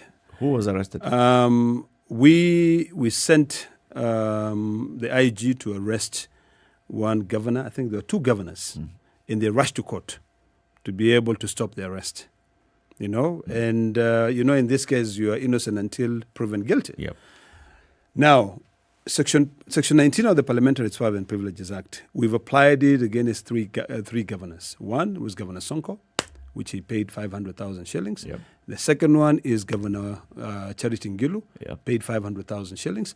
The third one is Governor from Kwale County, Salim Vuria, which I think we either charge him 200,000 or 500,000. So why if it was me, applied on a I think if it was me moving it, I think I must have insisted on 500,000. And then maybe my colleagues compelled me to let him pay 200,000. Senator, yes. Why hasn't it been applied on these so-called fugitives of accountability? It will be applied. John Munez has the notoriety on record in Senate and in the National Assembly of being among the ministers who have the highest number of unanswered summonses and invitations. Yes. You have also said the same about Charles Keter and others. Yes. But we do not see any strong action taken against them. Let me put it this way. Why now? And I like to be very candid. You see, even for us to be able to bring in the motion, the censure motion, it took the minority side to be able to have the balls enough to be able to challenge this. The problem we have is that most committee chairs come from the government side. So they are put in an awkward situation where they are fighting the government, which they are representing. Because my Chair Ephraim Maina, whom I respect a lot, and he's turning out to be very tough, he could still find it very difficult for him to do what? To bring in that motion. Why? Where's the difficulty? The difficulty is this. He says, this is the government that brought me here. They are more responsible for the appointing authority and the political parties than the people who have elected them. It's something which I do not understand myself. There seems to be a mix of waters here, because in one breath we say the government who brought me here, and on the other side the people who elected me. So which one is it? I think because they're more loyal. From our understanding, regardless of where you are supposed to be representing the people who brought you there. I agree. And the issues that have come up on a regular basis that you're then supposed to be debating and legislating upon. So where does it come in that the government who brought me here, so who to whom, I guess is the bigger question here, is the allegiance? In my view, it should be to the people. But the problem is that most of these people, they either feel like they're not there because of merit, that they are there because of the goodwill of the president. So they will never do anything against the president. Absolutely nothing against the president. And by bringing this censure motion, and you will see what will happen. Even when it comes to voting, you will see that certain people will run away. They will not vote because they still hold their allegiance to the president and to the government and to the people who appointed them. Because for you to serve as a chair of a committee, if the president does not want you to serve as a chair of a committee, you will not. I mean, I'm a very good example. When I was elected to serve as the chair of the Parliamentary Powers and Privileges Committee, not the CPIC, Public Accounts and Investment Committee, I was kicked out. You know? So the problem is that we end up having people who are not bold enough. So there's external powers that influences what is happening in Parliament. It's not in an independent institution let me put it called this way. Parliament. Let me tell you, and I like being quoted the right way. I don't believe Parliament is no longer independent. It's not. Parliament does what the government want Parliament to do. I've said that numerous times. The problem is this, and Kenyans out there ought to listen, is that when you're going there and you elect somebody, you are not electing a leader, you are electing somebody who is oiling your path. Someone who is giving you money and money and money. And that person, remember, when they have so much money to give you, they have also given someone else money to be able to be given a ticket. It's an investment. It's an investment. So they have to protect their investment when they go there. It's very sad. I don't subscribe to that school of thought. You know, that's why I say it as I see it. You know, but the problem we have right now, even the problem we have with fuel, is because of that, that slavery attitude where you've got a master and, you Parliament is subservient. We're becoming subservient. Because when you look at the taxes which are charged on fuel, one of them is excise duty, which in this current, oil prices is 21 shillings and 95 cents per litre. The second one is the road maintenance levy, which is 18 shillings. And when you go to so many parts of this country, the roads are dilapidated. Yeah. So you ask yourself, what are you maintaining? The third one is the petroleum development levy, which is about 5 shillings and 40 cents. This money is sitting there, petroleum development levy. We are trying for the exploration of the petroleum in this country. Yep. The third one is the rail development levy, which is a shilling and 16 cents. Then we have the in terms of the kerosene, we have the anti-adulteration levy, which is around 18 shillings. We have the merchant shipping levy, which is 0.03. And then we have the import declaration fee, which is 2 shillings and 4. And then now, the big one, the VAT, which is 8%. Of all these, which is 9 shillings and 98 shillings. So when you look at the taxes alone, because when the fuel lands here, it lands at 60 shillings and 35 cents. Then the shipping and distribution cost, which is paid to KPC, is only 3 shillings and 17 cents per litre. Yep. Okay? But ask yourself, what really happens as to why we put ourselves in this situation? Every oil marketer, and nowadays oil marketers are not the big Total and Avon. It is briefcase. A few people who are friendly to the ministry. What they do is that they give in their forecast demand, total forecast demand for 2 months, which includes the amount of petrol which will be consumed in Kenya, and even the one in transit to Uganda, to Rwanda, to Burundi, to all these landlocked states. So they say, I'm an oil marketer. My total focus demand is about how many vessels? About 20 vessels. 100 million liters. Okay, so about 100 million liters. And then you come in the same way. Then we go to the Ministry of Petroleum and Mining. Then there's a department which is called the supply. It's actually the supply distribution desk. Where when you go to this supply distribution desk, is it called the supply? Yeah, the supply coordination desk. When you go to the supply coordination desk now, then they say, okay, this is 400 million vessels, liters, metric tons of petrol. It is not possible to have one vessel that brings all that. They divide it into K1, K2, K3, K4. Then there is where people now go in and negotiate for the price. Internationally, there's something called the Platts rate. The Platts rate, it's like when you go to central bank and you're borrowing a loan, there's that central bank rate, which is normally, is it 8%? Yeah. Okay, and then banks add like a 4. So here, people now, because they go in and negotiate, they can even bring it at Platts -2. So assuming a vessel is $600, that's a Platt. So you're told today diesel is Platt 600. So for you to bid, the one who bids the lowest premium is the one who wins the tender. So how do you come to win the lowest to become the lowest premium? The lowest bidder. What you do is this. You go to Saudi Arabia and you negotiate your prices based on your focus demand.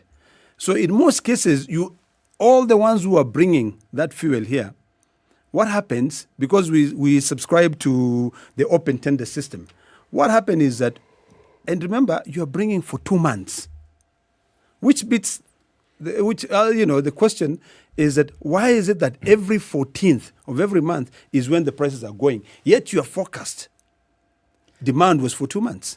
So what happened is that you negotiate down. So you bring it Platts -2 or -3 or -4. Okay? And then the vessel comes, it hangs around in Lake Victoria, hangs around in Lake Victoria. No, not Lake Victoria, but the Indian Ocean, hangs around Indian Ocean, until the prices go up. So when the prices go up is when now you see the vessels coming to land. But what you bought it at? What you bought it at was peanuts. Down, yeah. But. And let me finish one more thing. And you must be oiling someone's pocket. But Senator, this is where, the OTS is actually one where I remember when it was introduced, we covered it extensively. When it was introduced?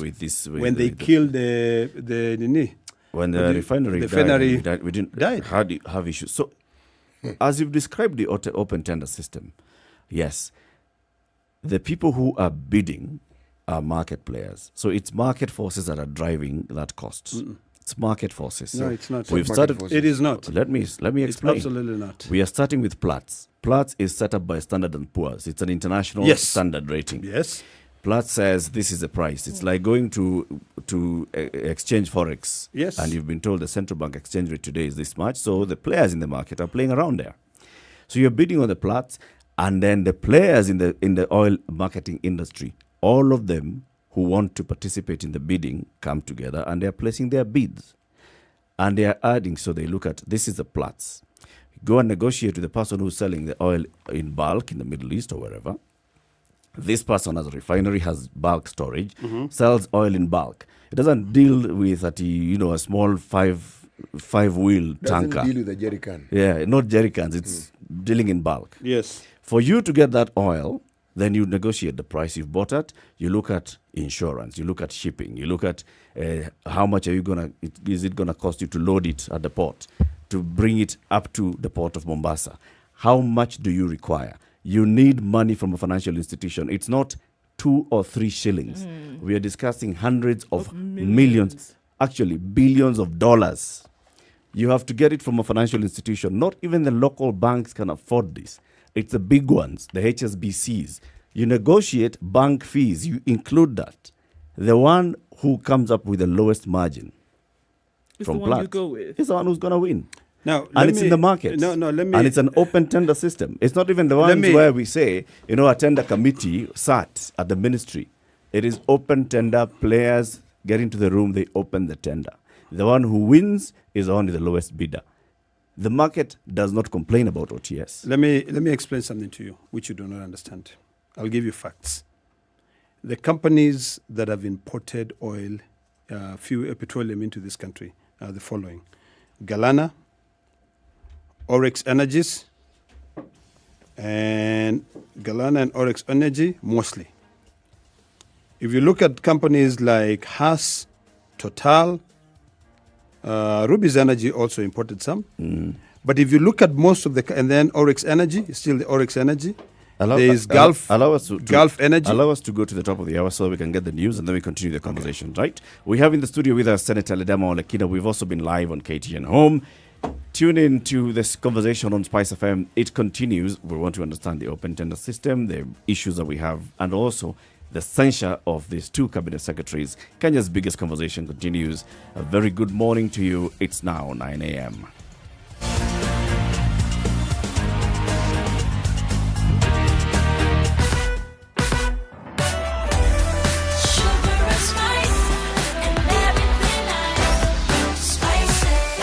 Spice up your life. The latest news from around the world. 94.4 Spice FM.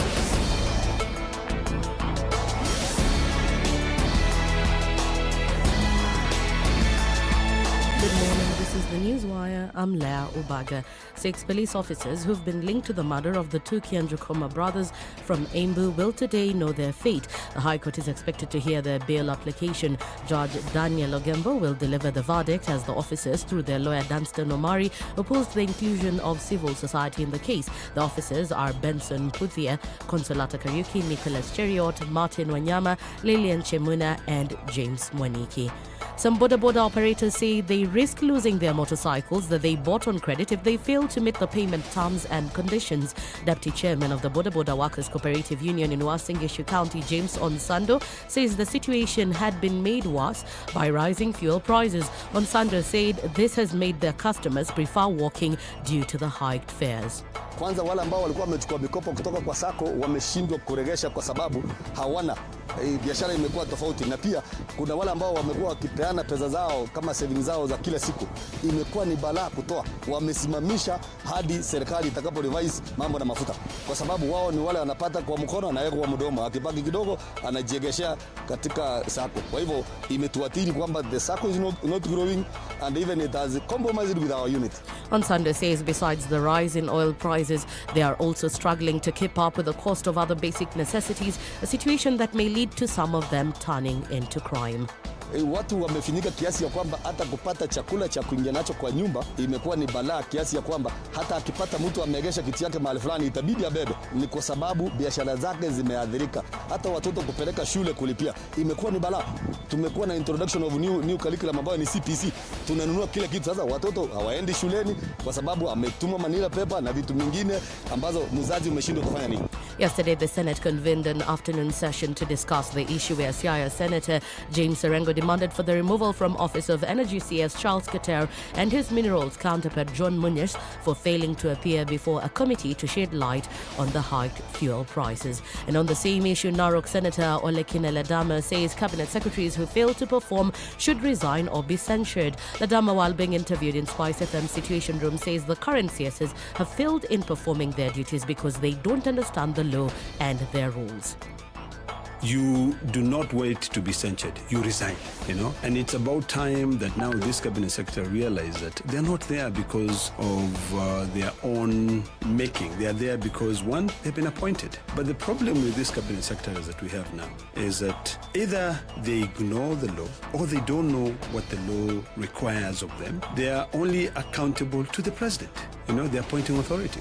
Olekina further says when CSs were elected and sat in parliament, they had a better understanding of the law and their functions. He says they worked towards performing their roles as they knew they'd be held accountable if they failed to do so. When we had had the mixed system where we had cabinet secretaries sitting in parliament, they were more accountable because they were elected leaders. So now, when you become a cabinet secretary, you know you're supposed to be implementing the laws. And if you violate them, then you must be scolded for that. In most cases, you must actually, just be ashamed of yourself and resign. Historically, we've had about 9 censures in this country. 2 are against the president, and then 9 are against cabinet secretaries. 2 were very successful and ended up resigning. At least 600 Kenyan children will take part in the final trial of a new malaria vaccine said to have 77% efficacy. Researchers said they'll recruit children only in Kilifi because they are disproportionately affected by malaria due to higher transmission. This final trial is hoped to lead to the licensure of this malaria vaccine by 2023. The trial in Kenya was led by the head of clinical research at the Kemri Wellcome Trust Research Program, Dr. Mangi Hamaluva. And in international news, Ugandan President Yoweri Museveni has announced the relaxation of some of the country's coronavirus restrictions following a reduction in infections. Museveni said institutions and universities can open from November 1st, while primary and secondary schools will reopen next year. The president also said that places of worship can reopen with numbers limited to 200. Also allowed are funerals and weddings, also at a limit of 200. Museveni has said schools will only be reopened after the high-risk groups and teachers are fully vaccinated. The daily average number of confirmed cases over the last 1 month has declined and stabilized at 124 cases countrywide from an average of 1,445 cases at the peak of the second wave in June 2021. Similarly, the daily average number of deaths has declined to 6 from 57 deaths at the height of the peak of the second wave. That's the Newswire. I'm Leah Ubaga.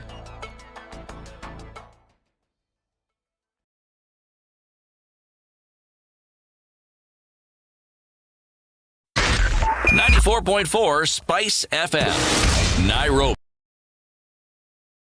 All right, still building up in certain parts of the city. We still see that traffic situation on Mombasa Road, inbound, and some outbound traffic right around that Imara Daima area. All right, in the city centre, it's absolutely packed. There's traffic coming from Uhuru Highway, and this is all coming from industrial area, Mombasa Road, Langata Road, Aerodrome, Bunyala Road, roundabout, packed into the city. We're also looking at traffic coming out of Upper Hill, also coming out of the whole Westlands area. Everybody's getting into the city centre this morning. Looking a little bit better on the Thika Superhighway coming in from that area. Coming into Moranga Road at the Globe Cinema overpass. Not so bad right now. So hopefully we'll be able to get out of this without too much of a scratch. Industrial area not bad at all. Getting into Mombasa Road coming from the back, Enterprise Road, is looking good. Use those options. Southern Bypass also looks good as well. Still a traffic hour. We'll see what it looks like in a short while, though. SpiceFM KE is how you can get in touch on Twitter and text on 40127.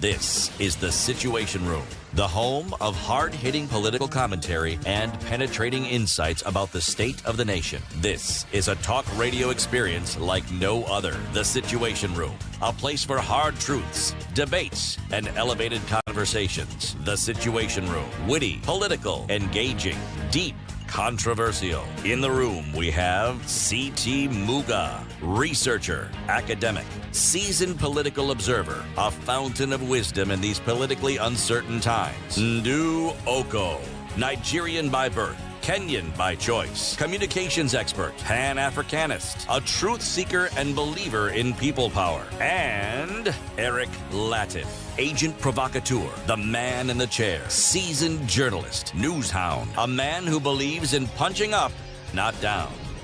This is The Situation 7 Room, minutes after 9. the only way to start your day. Welcome to the final hour of Kenya's biggest conversation on this lovely Thursday. In the room is Eric Ndu CT and Senator Ledama Olekina. Today's proverb: The hyenas said to the stone, even if you do not respond, I know you have heard. Censure. Even if you don't respond, I know you've heard. Very good one. That's a message. Yes. To the cabinet secretaries. Yes. You know, I'll tell you this. No one would want to be rebuked by their colleagues. You know, these two cabinet secretaries were once senators. Both. You know, both of them. And these are, in fact, the only two Yes. cabinet secretaries who've been in the Senate. Okay. And you see, what we need to do now is that we need to elect leaders who will not reward mediocrity, but merit. People who will be able to stand firm and say, no, I'm not willing to do this because this is not right. But what is happening in this country is that everyone who becomes a cabinet secretary becomes a billionaire overnight. You can only become a billionaire when you involved yourself in shady deals, where you're cutting deals. Mheshimiwa, is there evidence to support what you're saying? Of course. What do you mean? Is there evidence? Of course, there's evidence. Well, I don't. You tell me. How do you do No, this? Is let me tell you. Casual lifestyle audit. Just to From what you see, you're saying there's observation. no Let me tell you. There's no Let me tell you. explanation You how see- this can happen without the Exactly. other. I mean, there are two things here that happens. There are people who used to live in apartments that we know. Yep. You know, they used to live in apartments, but now they have big mansions. Even ESCC has gone after them, and they have confiscated 2 of their properties. Yep. How do you move from here all the way here? I mean, these are facts. Within a very short Within time. a very short time. You need to show me what you do. You have no way to explain No. this. But then, when it comes to now Parliament and the powers that Parliament has on reining in some of this bad behavior, it's you've said, yes, that there's a lot of influence that's coming from outside Parliament, right, in terms of how the members got into the House and all. But Parliament, like your minority leader said the other day, Senator Orengo, Parliament as an institution has its own powers, and Parliament as an institution should be fighting for its own independence. Why is Parliament as an institution not doing any of these things? I think mostly because of our allegiance to our political parties. We are more focused in pleasing our political leaders rather than the institution itself.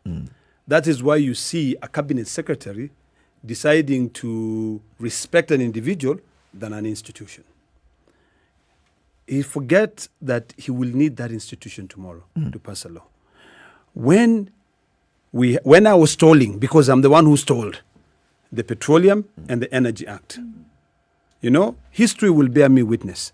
I stood on the floor of the House alone in the entire afternoon, moving amendments, clause by clause, of the Petroleum Act, on the Energy Act, because I was not buying what they're selling. But that time, you know, everyone was like, no, Lekina, no. We've been told. Because it was all about the Benjamins. We've all been told this, let's do this and this and this. That's number one. Number two, even certain laws, like when I was trying to pass the security laws, amendments to security laws, when His Excellency Raila Odinga, security was being withdrawn. You know, Jubilee MPs decided to kill my bill. They, in fact, at the committee stage, they deleted every clause, every single clause. I literally begged them, I told them, this is not good. We should be doing these things for posterity. Now, just recently, when the security of William Ruto was being withdrawn, now the same Jubilee decided to change the goalpost. You know, forgetting that we have answered, forgetting that history is there.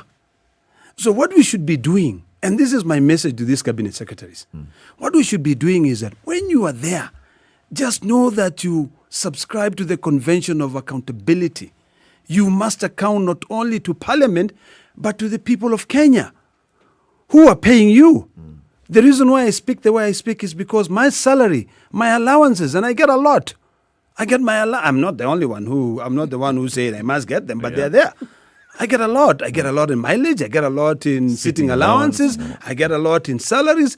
That money is coming from the public. So when I'm there, I must represent them.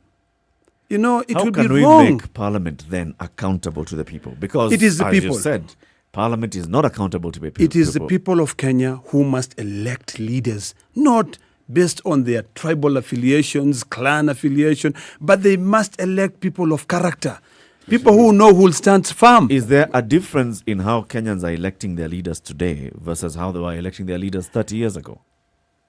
No, but for some reason, the older generation had some sort of a sixth sense which will tell them that this is wrong. When you look at, the people who work and who I respect the most in this country are career civil servants. Because without us politicians, the government continues. You know, I have a lot of respect for career civil servants.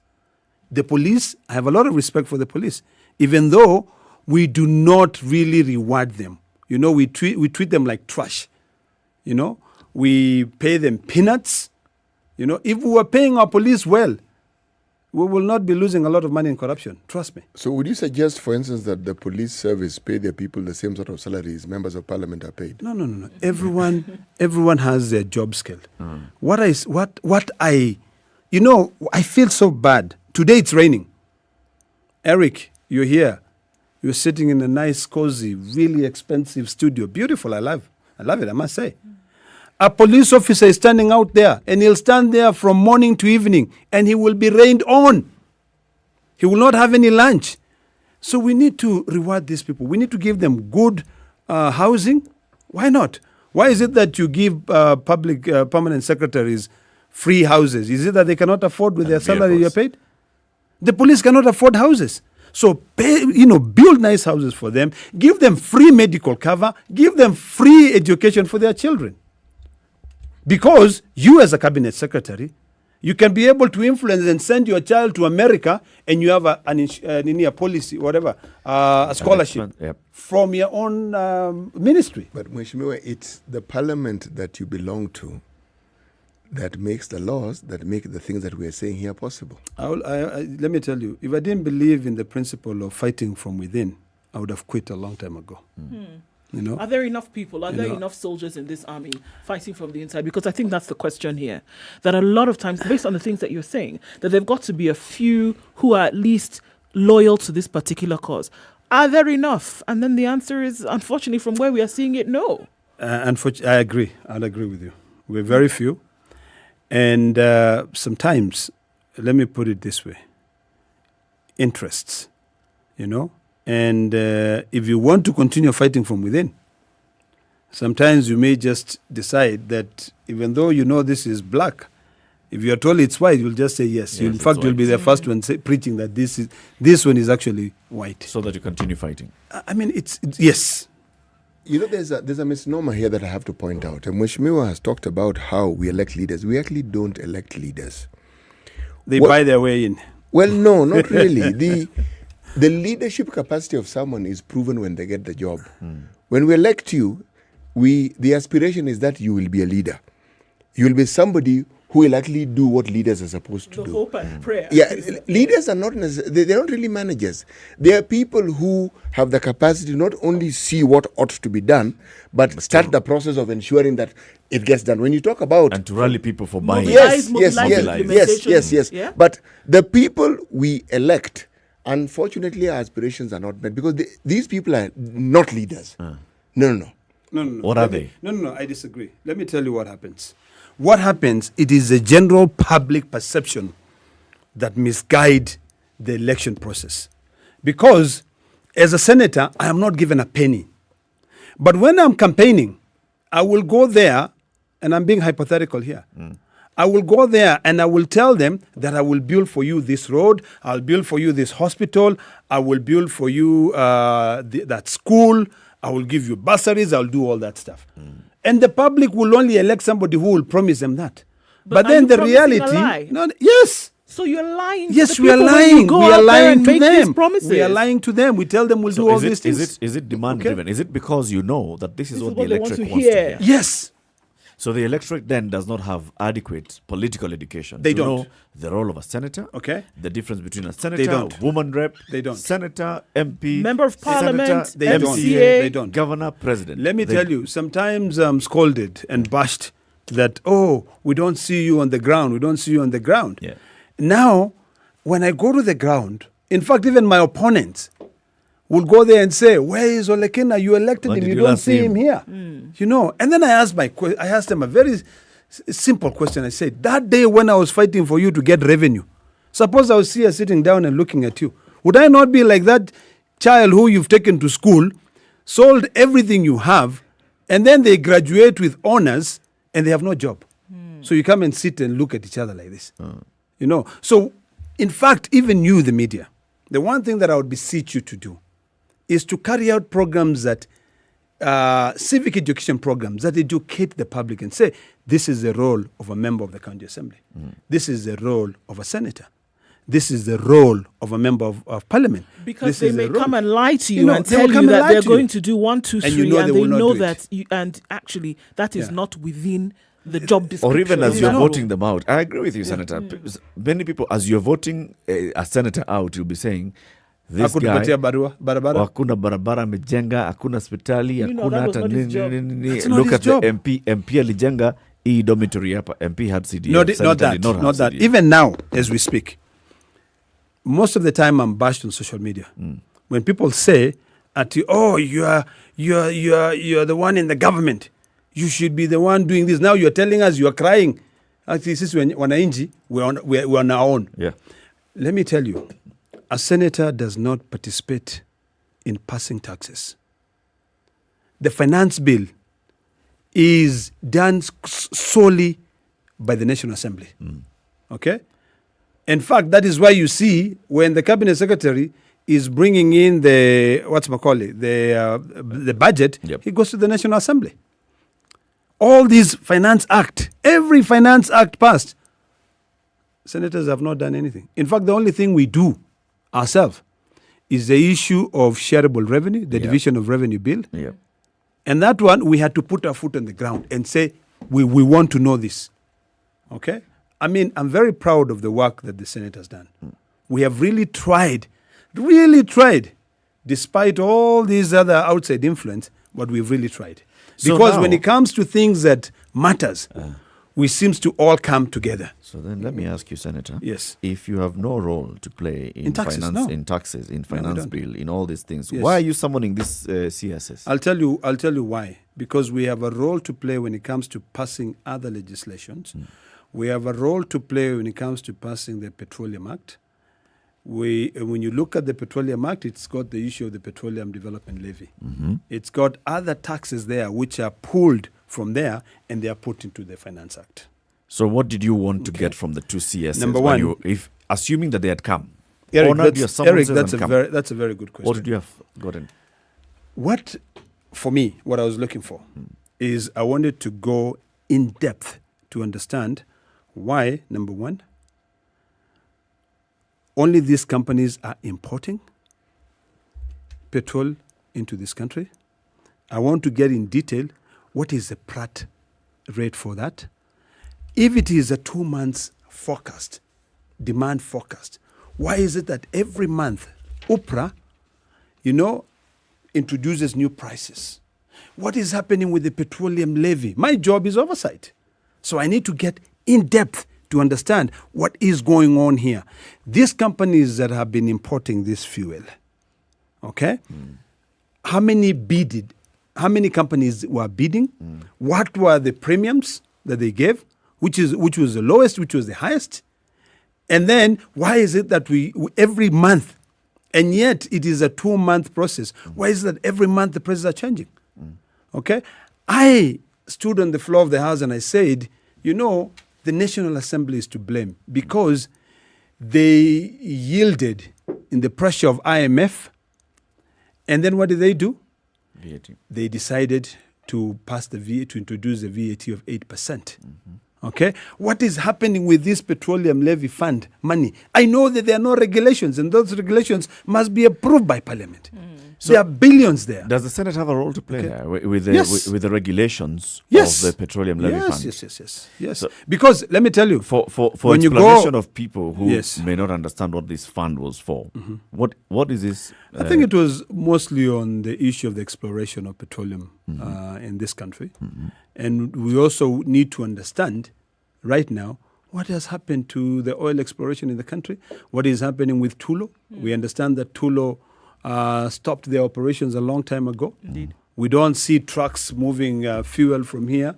We know there's a pipeline being built from from Lamu all the way to Turkana? Yeah. You see, those are the questions. Those are things which are within my mandate. You know, my job is to carry out investigation. If you look at the KEMSA report yesterday, the Senate did its work and delivered its verdict. The National Assembly has done the same thing. They've delivered. And if you compare the two, there are parts that we maybe we went in depth, others they did. So really, it is about accountability. It is about oversight. And that's what we do, you know. And I can dare say we do it very well when we mean to do it well. You know, I'm going back to that mention. I'm referring to as a mention about leadership. And you are right when you say that the norm that we have accepted as the norm is for political wannabes or those with incumbency to campaign using dollops and dollops of cash. I understand this. Now, here I'm speaking purely theoretically because I've never attempted to do what politicians do, try to get elected. So this is the theory that I'm putting across. Why must you go by that narrative? Why can't you change it? Are they people who are elected and who do not also dish out cash? Are they leaders who have been in positions of leadership and have been voted in and they are not known to dish out large amounts of they cash? got elected? Yes, I'm asking, are they such people? Let me put it this way. I personally spend a lot of time trying to educate small groups on my role as a senator. In fact, when I go to political meetings, I don't go there and tell them, I made for you this road, I did this and this. But whatever I'm able to do, in fact, in Masai, my name is Olchekut, I'm a shepherd. My job is to go and make sure that I take care of their resources and I make sure I send more resources to the county. I explain to them. Slowly by slowly, we are beginning to change that narrative where you have got to give people money to elect you. But it's a cancer which is rooted deeply into the history of politics in this country. So we've got to completely try to get it out, slowly by slowly, and, you know, plug out of those roots and throw them away. But to answer your question directly, are there any people who are elected without dishing out money? I will say no, because even if you're not bribing people, people want to hear that when a family is bereaved, you've gone there and you've stood with them. That is still spending money.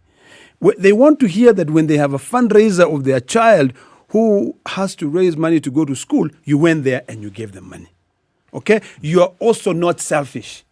So there are two ways. You either go there and tell people, Pangeni Laini, I give you at 100 shillings, you know, or that is bribery. Yeah. But if let's say today I call people and I invite people to my home, and I invite mothers to my home, when they come, it would be wrong for me to expect them to pay for their transport to get to my home because I'm the one who has invited them. So if I've spent that money that way, when they leave, I know that I took them away from their job. Just like the way it is for a politician, when today I'm told there's a conference in Mombasa, I will be paid to go to that conference. Okay? So for me, I don't see any problem with a leader inviting people to his home. And you facilitate their transportation, you feed them, and when they leave, you can say, since you've been here the whole day, I know you probably need to go buy sugar for your children, and you left your job. Here is some sugar, or whatever. That is not bribery, in my part. You are appreciating the fact that they stopped everything they were doing to come and listen to you. But if I go into a huge political rally where everybody is going, it would be wrong for me to stand there and start dishing out cash. Now, very well explained. Does the voter understand those two as different? I think slowly by slowly. Does the voter see? The voter doesn't. I went to Ledama's home. We came back with 2,000 shillings. Or Ledama came, he left me 2,000 shillings. Does the voter see the difference? I think it's upon us. It behooves us to explain that to the people. Because for me, I want to be very clear here. Whenever I'm inviting anybody to come to my home, I make it very clear. I tell them I do not want anybody who will come here and ask me for money.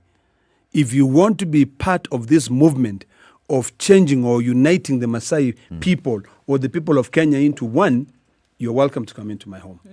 I will pay for your transport and I'll give you food to eat. Anyone who has come into my home has never come into my home expecting a penny. Because I make sure that I let them know ahead of time that you're not coming, I'm not buying you. Mheshimiwa, I personally laud what you're saying and what you're doing, but you see, the voter was not always inclined towards accepting, expecting to be given money. The giving money was in lieu of development projects, if I may call them that, that they expected and they did not receive. What we're calling cancer grew out of lived experience, knowing that this guy will not do anything that's going to help me. So why don't I just take what I can up front? Maximize everything. Yes, so that when they go and do what they do, sasa, as we say in Kenya, hiyo ni shauri yao. Now, so to change the narrative, you provide an alternative to that. If you actually do what they expect or what you say, you provided the antidote for that particular cancer that you're speaking of. Because they can say, but this person actually does what they say they're going to do. So the money that I expect is to do the things that I expect he should have done, but he doesn't do so. In lieu, I take the money.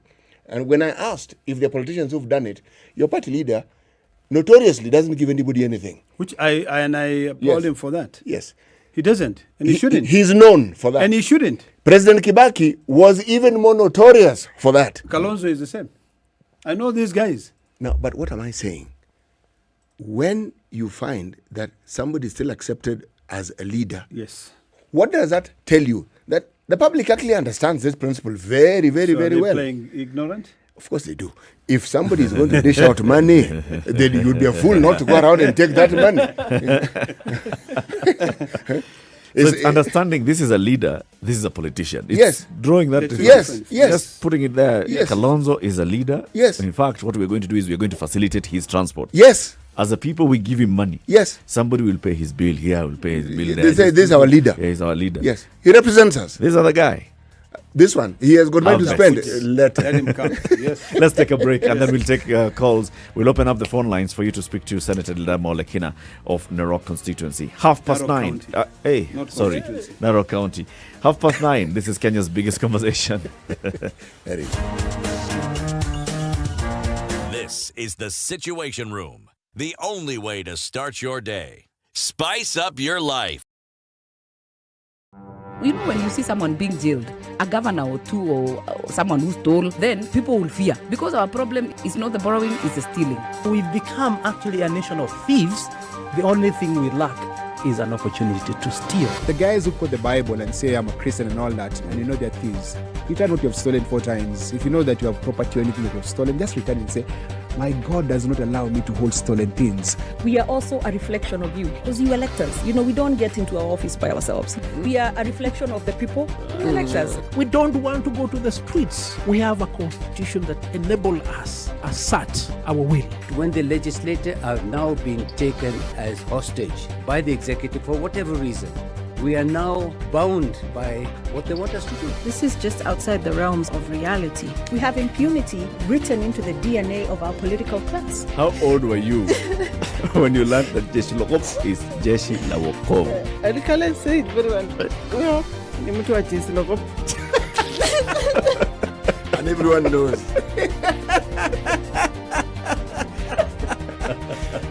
Okay. This is the Situation Room, the only way to start your All right, day. we're still looking at cloudy conditions in Nairobi this morning. Going to highs of 24, it's currently 18 and we'll see lows of 13. Mostly sunny in Nakuru at 18, highs of 24 and lows of 13. We'll see highs of 23 in Nyeri. It's raining at 15 in some parts. And in Eldoret, mostly sunny conditions at 19, highs of 24 and lows of 12. Kisumu is sunny at 24, highs of 30 and lows of 19. And in Kakamega this morning, it's partly sunny at 24, going to highs of 29 and lows of 16. Light rain still in some parts of Mombasa, 28, highs of 30 and lows of 23. And in Malindi, 28 degrees, light rain in some parts, highs of 29 and lows of 25. All right, let's look out into Kampala where it's raining at 23, highs of 27 and lows of 18. Dar es Salaam, light rain as well, so join that, 28, highs of 31 and lows of 23. Johannesburg, 28 degrees, light Johannesburg, 14 degrees, going to highs of 23 and lows of 11. And Lagos is cloudy at 23, highs of 30.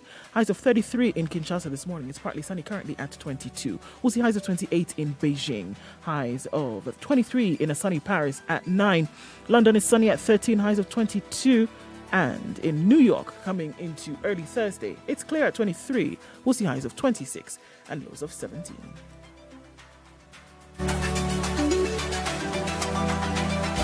24/7 around the world, non-stop. This is Spice FM. Okay, still continues. We'll be out of traffic hours soon, but that Mombasa Road story, still inbound traffic, quite a lot of it this morning. So we have to keep an eye on that. Inbound from the SGR, going back, actually from the Weybridge going forward towards the SGR. After General Motors, not too bad, but into the city still continues to be packed. And then also looking at the Thika Superhighway, looking much, much better now. And just that small nook coming in from Muthui Square. But we'll deal with the traffic that's in the CBD at least for another hour or so. Hopefully there'll be no incidents or accidents. Just in case, something we should know about, let us know through the day. SpiceFM KE on Twitter, text on 40127.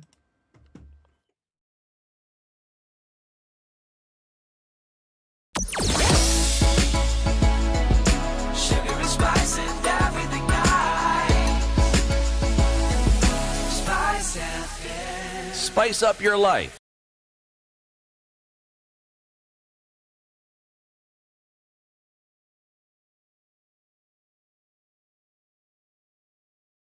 Mature, intelligent talk every morning.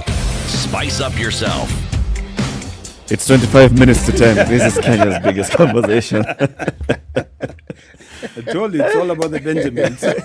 I'll just read this story. He said, why we are laughing during the break is DCI Kenya, those interesting tweets. Just like a thread. Mm-hmm.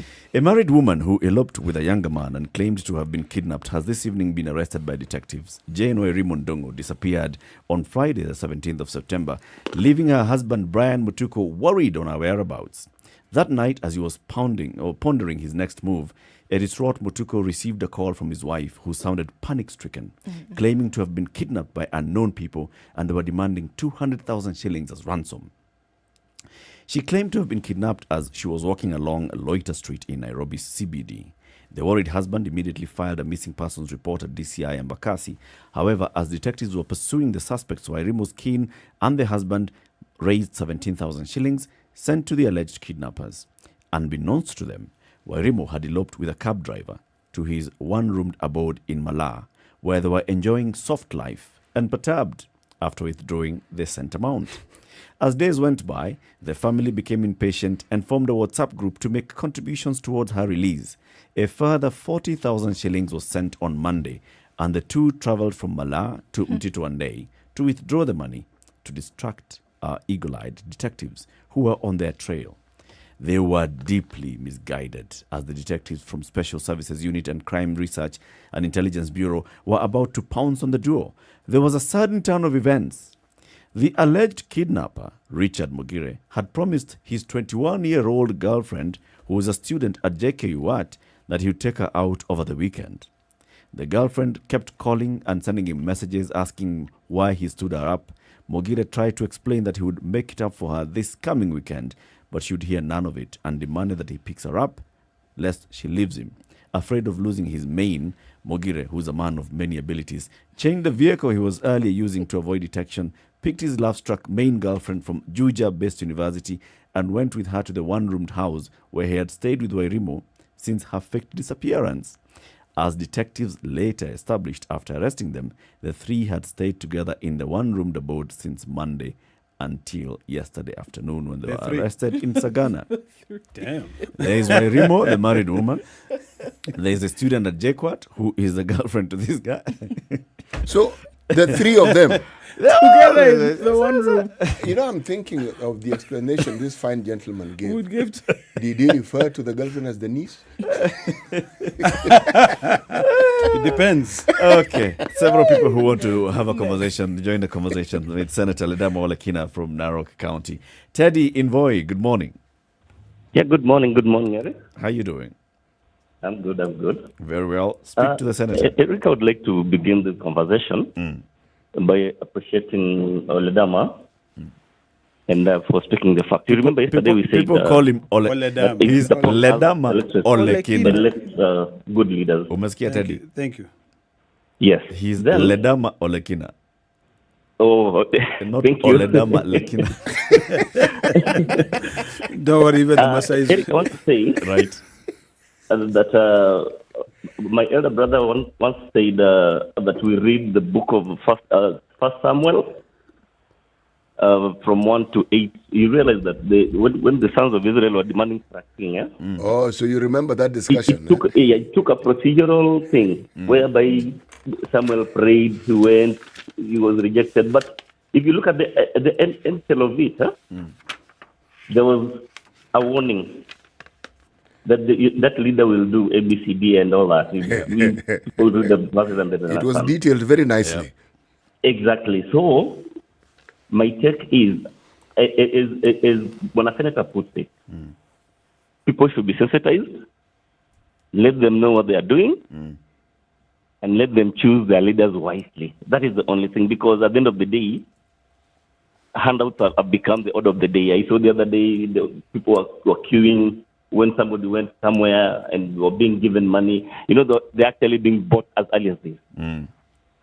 So you do not expect them to actually think in the right direction. Yeah? Vote wisely. And again this morning, listening to a brother station, Citizen or something, a leader says that it's at high time that Kenyans will, if they decide to choose a madman, and so be it, because at the end of the day, we are fond of doing that. So I want to believe that it's a high time that Kenyans should mature up. Teddy, may I give you a perspective, if I may? Yes. Consider that when somebody is elected, you heard me say this earlier on, they then show us by their actions whether they are leaders or they're just politicians whom we elected. Yes. Because if someone isn't charting a path that is going to help the people who elected him, that person is not a leader. Yes. That person is just, at best, a politician. And, Yes. and an aspiring leader. Yes. Yes. Thank you very much, Teddy. So thank you so much. Yeah. Asante. Brian in Nairobi. Good morning. Good morning, guys. Good morning. Morning. Good morning. Good morning. Hello, Senator. Hey, how you doing? I'm good. I like your style of politics, by the way. Thank you very much. I appreciate that. I think what we should do, and I keep on repeating this point, is the weakest link in Parliament is political parties, for example. Because nowadays we have this thing called party position. When Parliament is supposed to vote on a national matter, they should supposed to vote as individuals representing their people, not their parties. Because currently the party as they are constituted, they don't have the capacity to determine the direction the country should take because it's individualized. You get, for example, a party leader position is considered as the party position because this party are supposed to have structures where these parliamentarians, they have their PGs, they need to go and converse on those issues so that when they take a party position, they were actually involved in those decisions. But you find Parliament is supposed to vote, especially in that issue of VAT on fuel. ODM members were opposing it until they were called for a meeting with the party leader. And all of a sudden, they changed the tune. So we must delink these parties again because we are cheering out when people are being chased from their parties. Even Senator here was threatened some other day. Yep. They are de-whipped from committees. Yep.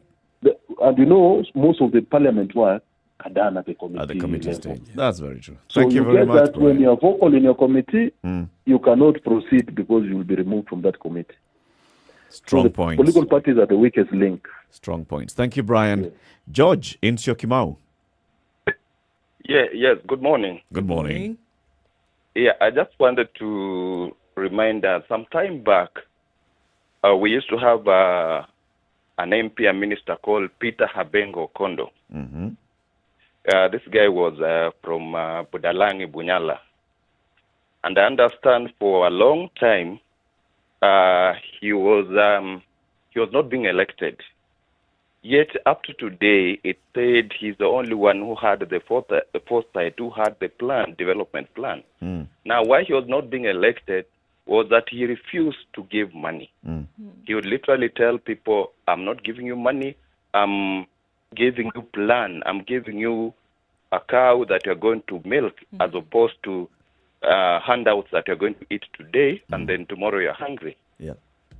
Now, we don't have that caliber of politicians anymore. I would dare say that most of the politicians we have today have gotten this big stomach syndrome. And that is why you'll find that even politicians recently traveled to a place like Dubai to attend a Zoom meeting. So the issue here is that they're so concerned about enriching themselves. Parliament has become a cash cow. It is not development, it's not serving people. It's a cash You cow. even notice they have refused to accept to delink themselves from CDF. Yet we are devolved system. Why should we be giving MPs CDF funds when we are under devolution? Let me ask you, George. Yes. With the example that you've given us of George Okondo, which constituency again? It used to be called Bunyala, presently it's Budalangi. All right. So the electorate would bring him back in every time, and so it means that they got to understand. They never elected him. This is what They never elected they never elected him. No, he was the first. Initially the arrangement was, I think, senator. He was elected and he came up with a project. There was a rice scheme and some other projects that were there. But because he could not give any fund, they did not. He would not be elected. There you go. But even up to today, when you go, people will tell you that in the, I think he served for about 2 terms. They'll tell you that was started by Okondo, that project was started by Okondo. There's not been any serious project ever seen. Do they look back now and see, this is Okondo and this is what he stood for, and this is, we rejected him, we were the ones on the wrong? Do they regret? Yeah, they do, but unfortunately, like the senator there has said, the cancer has already grown. So when you go to contest, this one is as broke as us. So they want to go and eat, isn't it? So it's kind of, so my thinking was that we don't really even need the MPs. We might just need the Senate, limited representation, because we already have devolution. Because we are just expanding this number, and what we are expanding is this for them just to go really and enrich themselves. Parliament It's has job become seekers. a cash cow. Yes. But you know, there's something else, Joy, that you must consider if you're going to be a politician. Huh? It is how you communicate what you're doing to your people and whether they can actually understand. Some people are not rejected because they don't have projects. People feel that they are not with them. Yes. They don't. And if people feel that, it doesn't matter what you do. Even if you change their lives completely, they will not vote you in. You don't understand us. Yes, But people have to feel that you are part and parcel of them, actually. So, yeah, but how will they feel unless you have been with them in a position to demonstrate that? actually, the senator has actually mentioned it in passing. It is the time you spend in your constituency, the time you spend actually literally talking to the so-called mwananchi. It sounds basic, but when people tell you we don't see this person, they actually mean precisely that. Yeah. They actually physically want to see you. Yeah. Can I give you another example? There's somebody who came up with a project from, I think, Japan, harvesting some of these water reeds and converting them, and actually created employment. He was creating employment in the area. Yeah. Now, the politician then, I don't want to mention names, actually used, would you call the network, the connection, and that guy's project was killed. He got so frustrated, he said, I'm trying to help these people, but I'm being looked at as having an eye on the MP seat, so I'm being frustrated. So for anybody who is not in politics, it's quite common that when you start something that is resonating well, is going to bring development, then you find you're going to be frustrated. So you find those people who might actually want to start projects in the area to help are discouraged. Yeah. Yeah. Thank you, So George. those are the challenge we face. Thank you. Thank you very much. Amani. Good morning, Eric. Good morning, Du. Good morning, CT. Good morning, guest speaker, Olekina. Good morning. Senator She got my name right. Ledama Olekina. Yes. Just about right. Thank you. Okay. Now, since yesterday, you had a politician there yesterday as well, and today you've had two. And this is excellent, especially to the rundown of it, to the election itself. And what I see consistently is that there's a lot of fear, a lot of manipulation, a lot of don't care attitude among our legislators. Kenyans have fought to give them power. People have died over it. Others have been maimed. Others lost everything. And yet they still don't get it right. We empowered them with the Constitution, giving them powers to do what they need to do, which is to oversee the executive, which had run rogue since independence. And they still can't get it right. So I'm not so sure what exactly the solution is, because when you look at the Constitution, Article 145, removal of the president by impeachment, this is situated in Parliament itself. They've been empowered to do just that. If the president has gross misconduct, or there are serious reasons for crime and under national or international law, or violations of this particular constitution, then you are allowed to impeach him. That is the power you have in controlling the executive from them taking over the national parliament. It doesn't make sense. What more can we do for you? Please tell us, Olokina, because I am so frustrated. I am so fed up. Yeah, gladly. What more? Let me just respond to her, and I share your sentiments, but I believe you and I are living in utopia. Our sentiments are more utopian than the reality. This is what happens. Let me try to illuminate you on the political arena. White is not white, but black. Yes, the Constitution say A, B, C, D. But the truth of the matter is this. Most of us politicians have been sponsored by a political party to be able to be in parliament. And that political party, if you dig deeper, it is actually a personal property. It is someone's vehicle.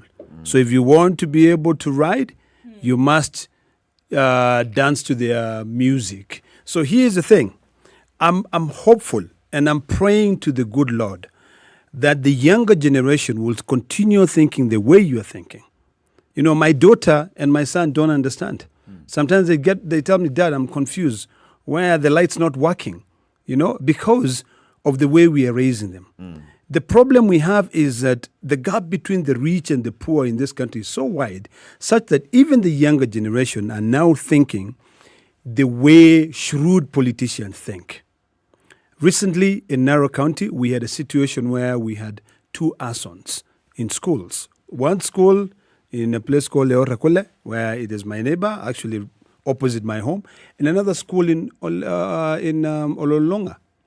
And the people who were leading these riots were actually brothers.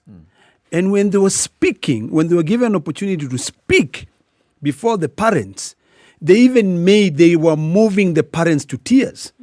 You know, because human nature is designed in a way that you are attracted to that which is evil. You know, it's like, wow, look at him. He's going to be tough.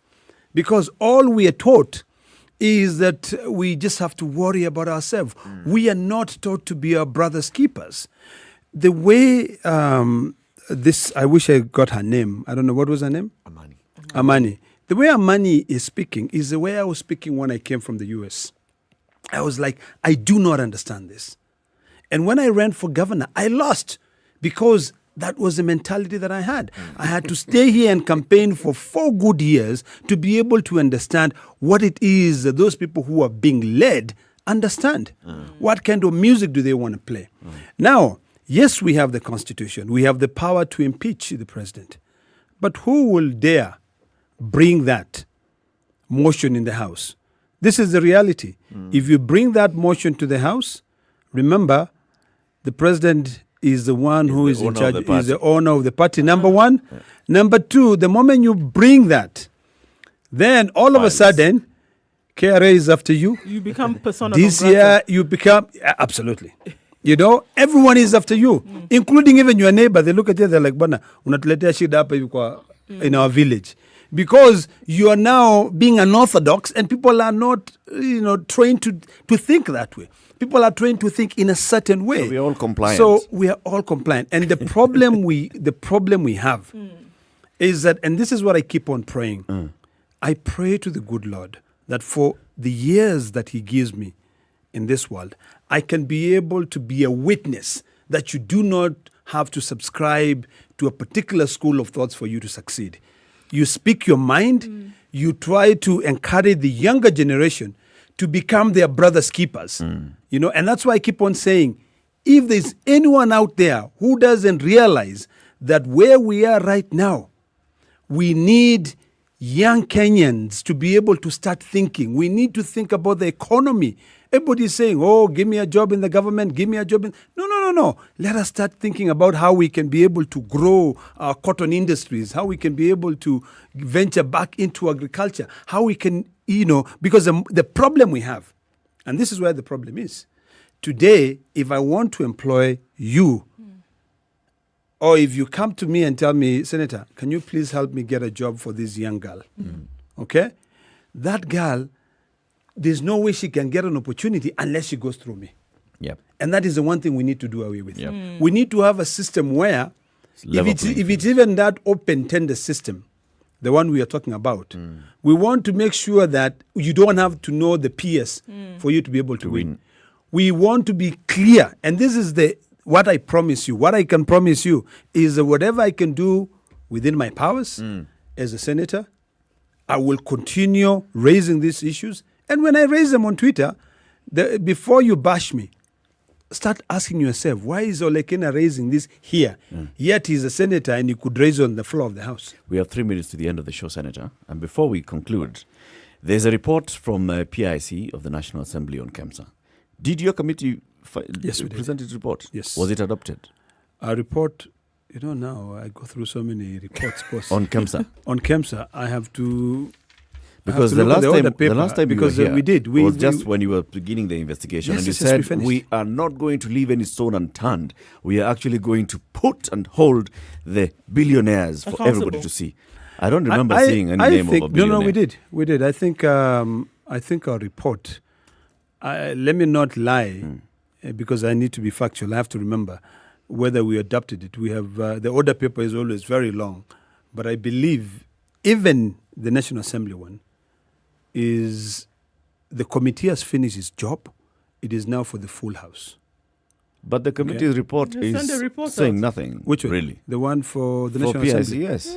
It's only saying investigates the suspended but you see, managers. that is what we do. Where are the names of the billionaires? No, the names are there. The names are there. You see, let me tell you, if you want to be able to catch a thief, you don't go and name that thief. Whoever... who is an accomplice is who you follow so that they can be able to spill the beans. So in terms of the facts which were put on the table, what happened was that it was upon the board and the management to be able to ensure a fiduciary duty or responsibility. So if they failed, then you point out where they failed, and then now it is upon the investigating agencies to be able to proceed and now go behind the corporate veil and ensure that they can be able to get these people out and arrest them. Senator, we thank you very much for coming. Thank you, appreciate it. You still have a lot of work to do. Well, yes, you have a censure motion against the two. Actually, right now I'm going at 11. We had someone Keter to come, and he's abroad. So we are going to. I will not lie to you. We were going to apply Section 19. Go read. Of the Parliamentary Powers and Privileges Act, which is, and in fact, if Kenyans out there would like to help us, someone should go to court. Where is Omtata and where is everyone else? Where is Harvey Nelson? Look at Section 19 of the Parliamentary Powers and Privileges Act. If this person is found guilty, he can actually be liable to, he can pay up to 5 million or actually spend 3 years in jail. I think that the day we start sending these cabinet secretaries to jail is the day people will have discipline. Asante. Because it is in discipline. Asante. City, today's proverb. And then when the senator is leaving, he'll give you a Maasai proverb for tomorrow. For tomorrow. Yes. Okay. Diana said to the stone, even if you do not respond. I don't remember. Any proverb? I know you have heard. Even if he doesn't respond, he has heard. You want a Maasai proverb. You have time to think about one. In about a minute or so, think about a proverb and then you'll write it to him. You'll write it down. No, I'll tell you one. Meningishon girine meme. Which is, how do you translate it into English? Just transliterate it. I'll do it literally.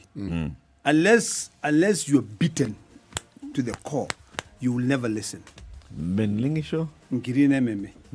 You have to be beaten hard. For it to So what is happening now to Kenyans is that we politicians, I can't say that word on the whatever on radio, but we politicians are driving you down on your knees to your graves. Okay. Now that you need to get the point so that you elect leaders, not politicians. Very good. Who will get you out? Asante sana. Umesikia kila mtu. So join us again tomorrow. We'll have more conversations right here in the Situation Room, Kenya's biggest conversation. Senator Ledama Olekina of Narok County with us. And then City Muga, Nduoko and Eric Latif wishing you a lovely day. Good morning. It's 10 a.m.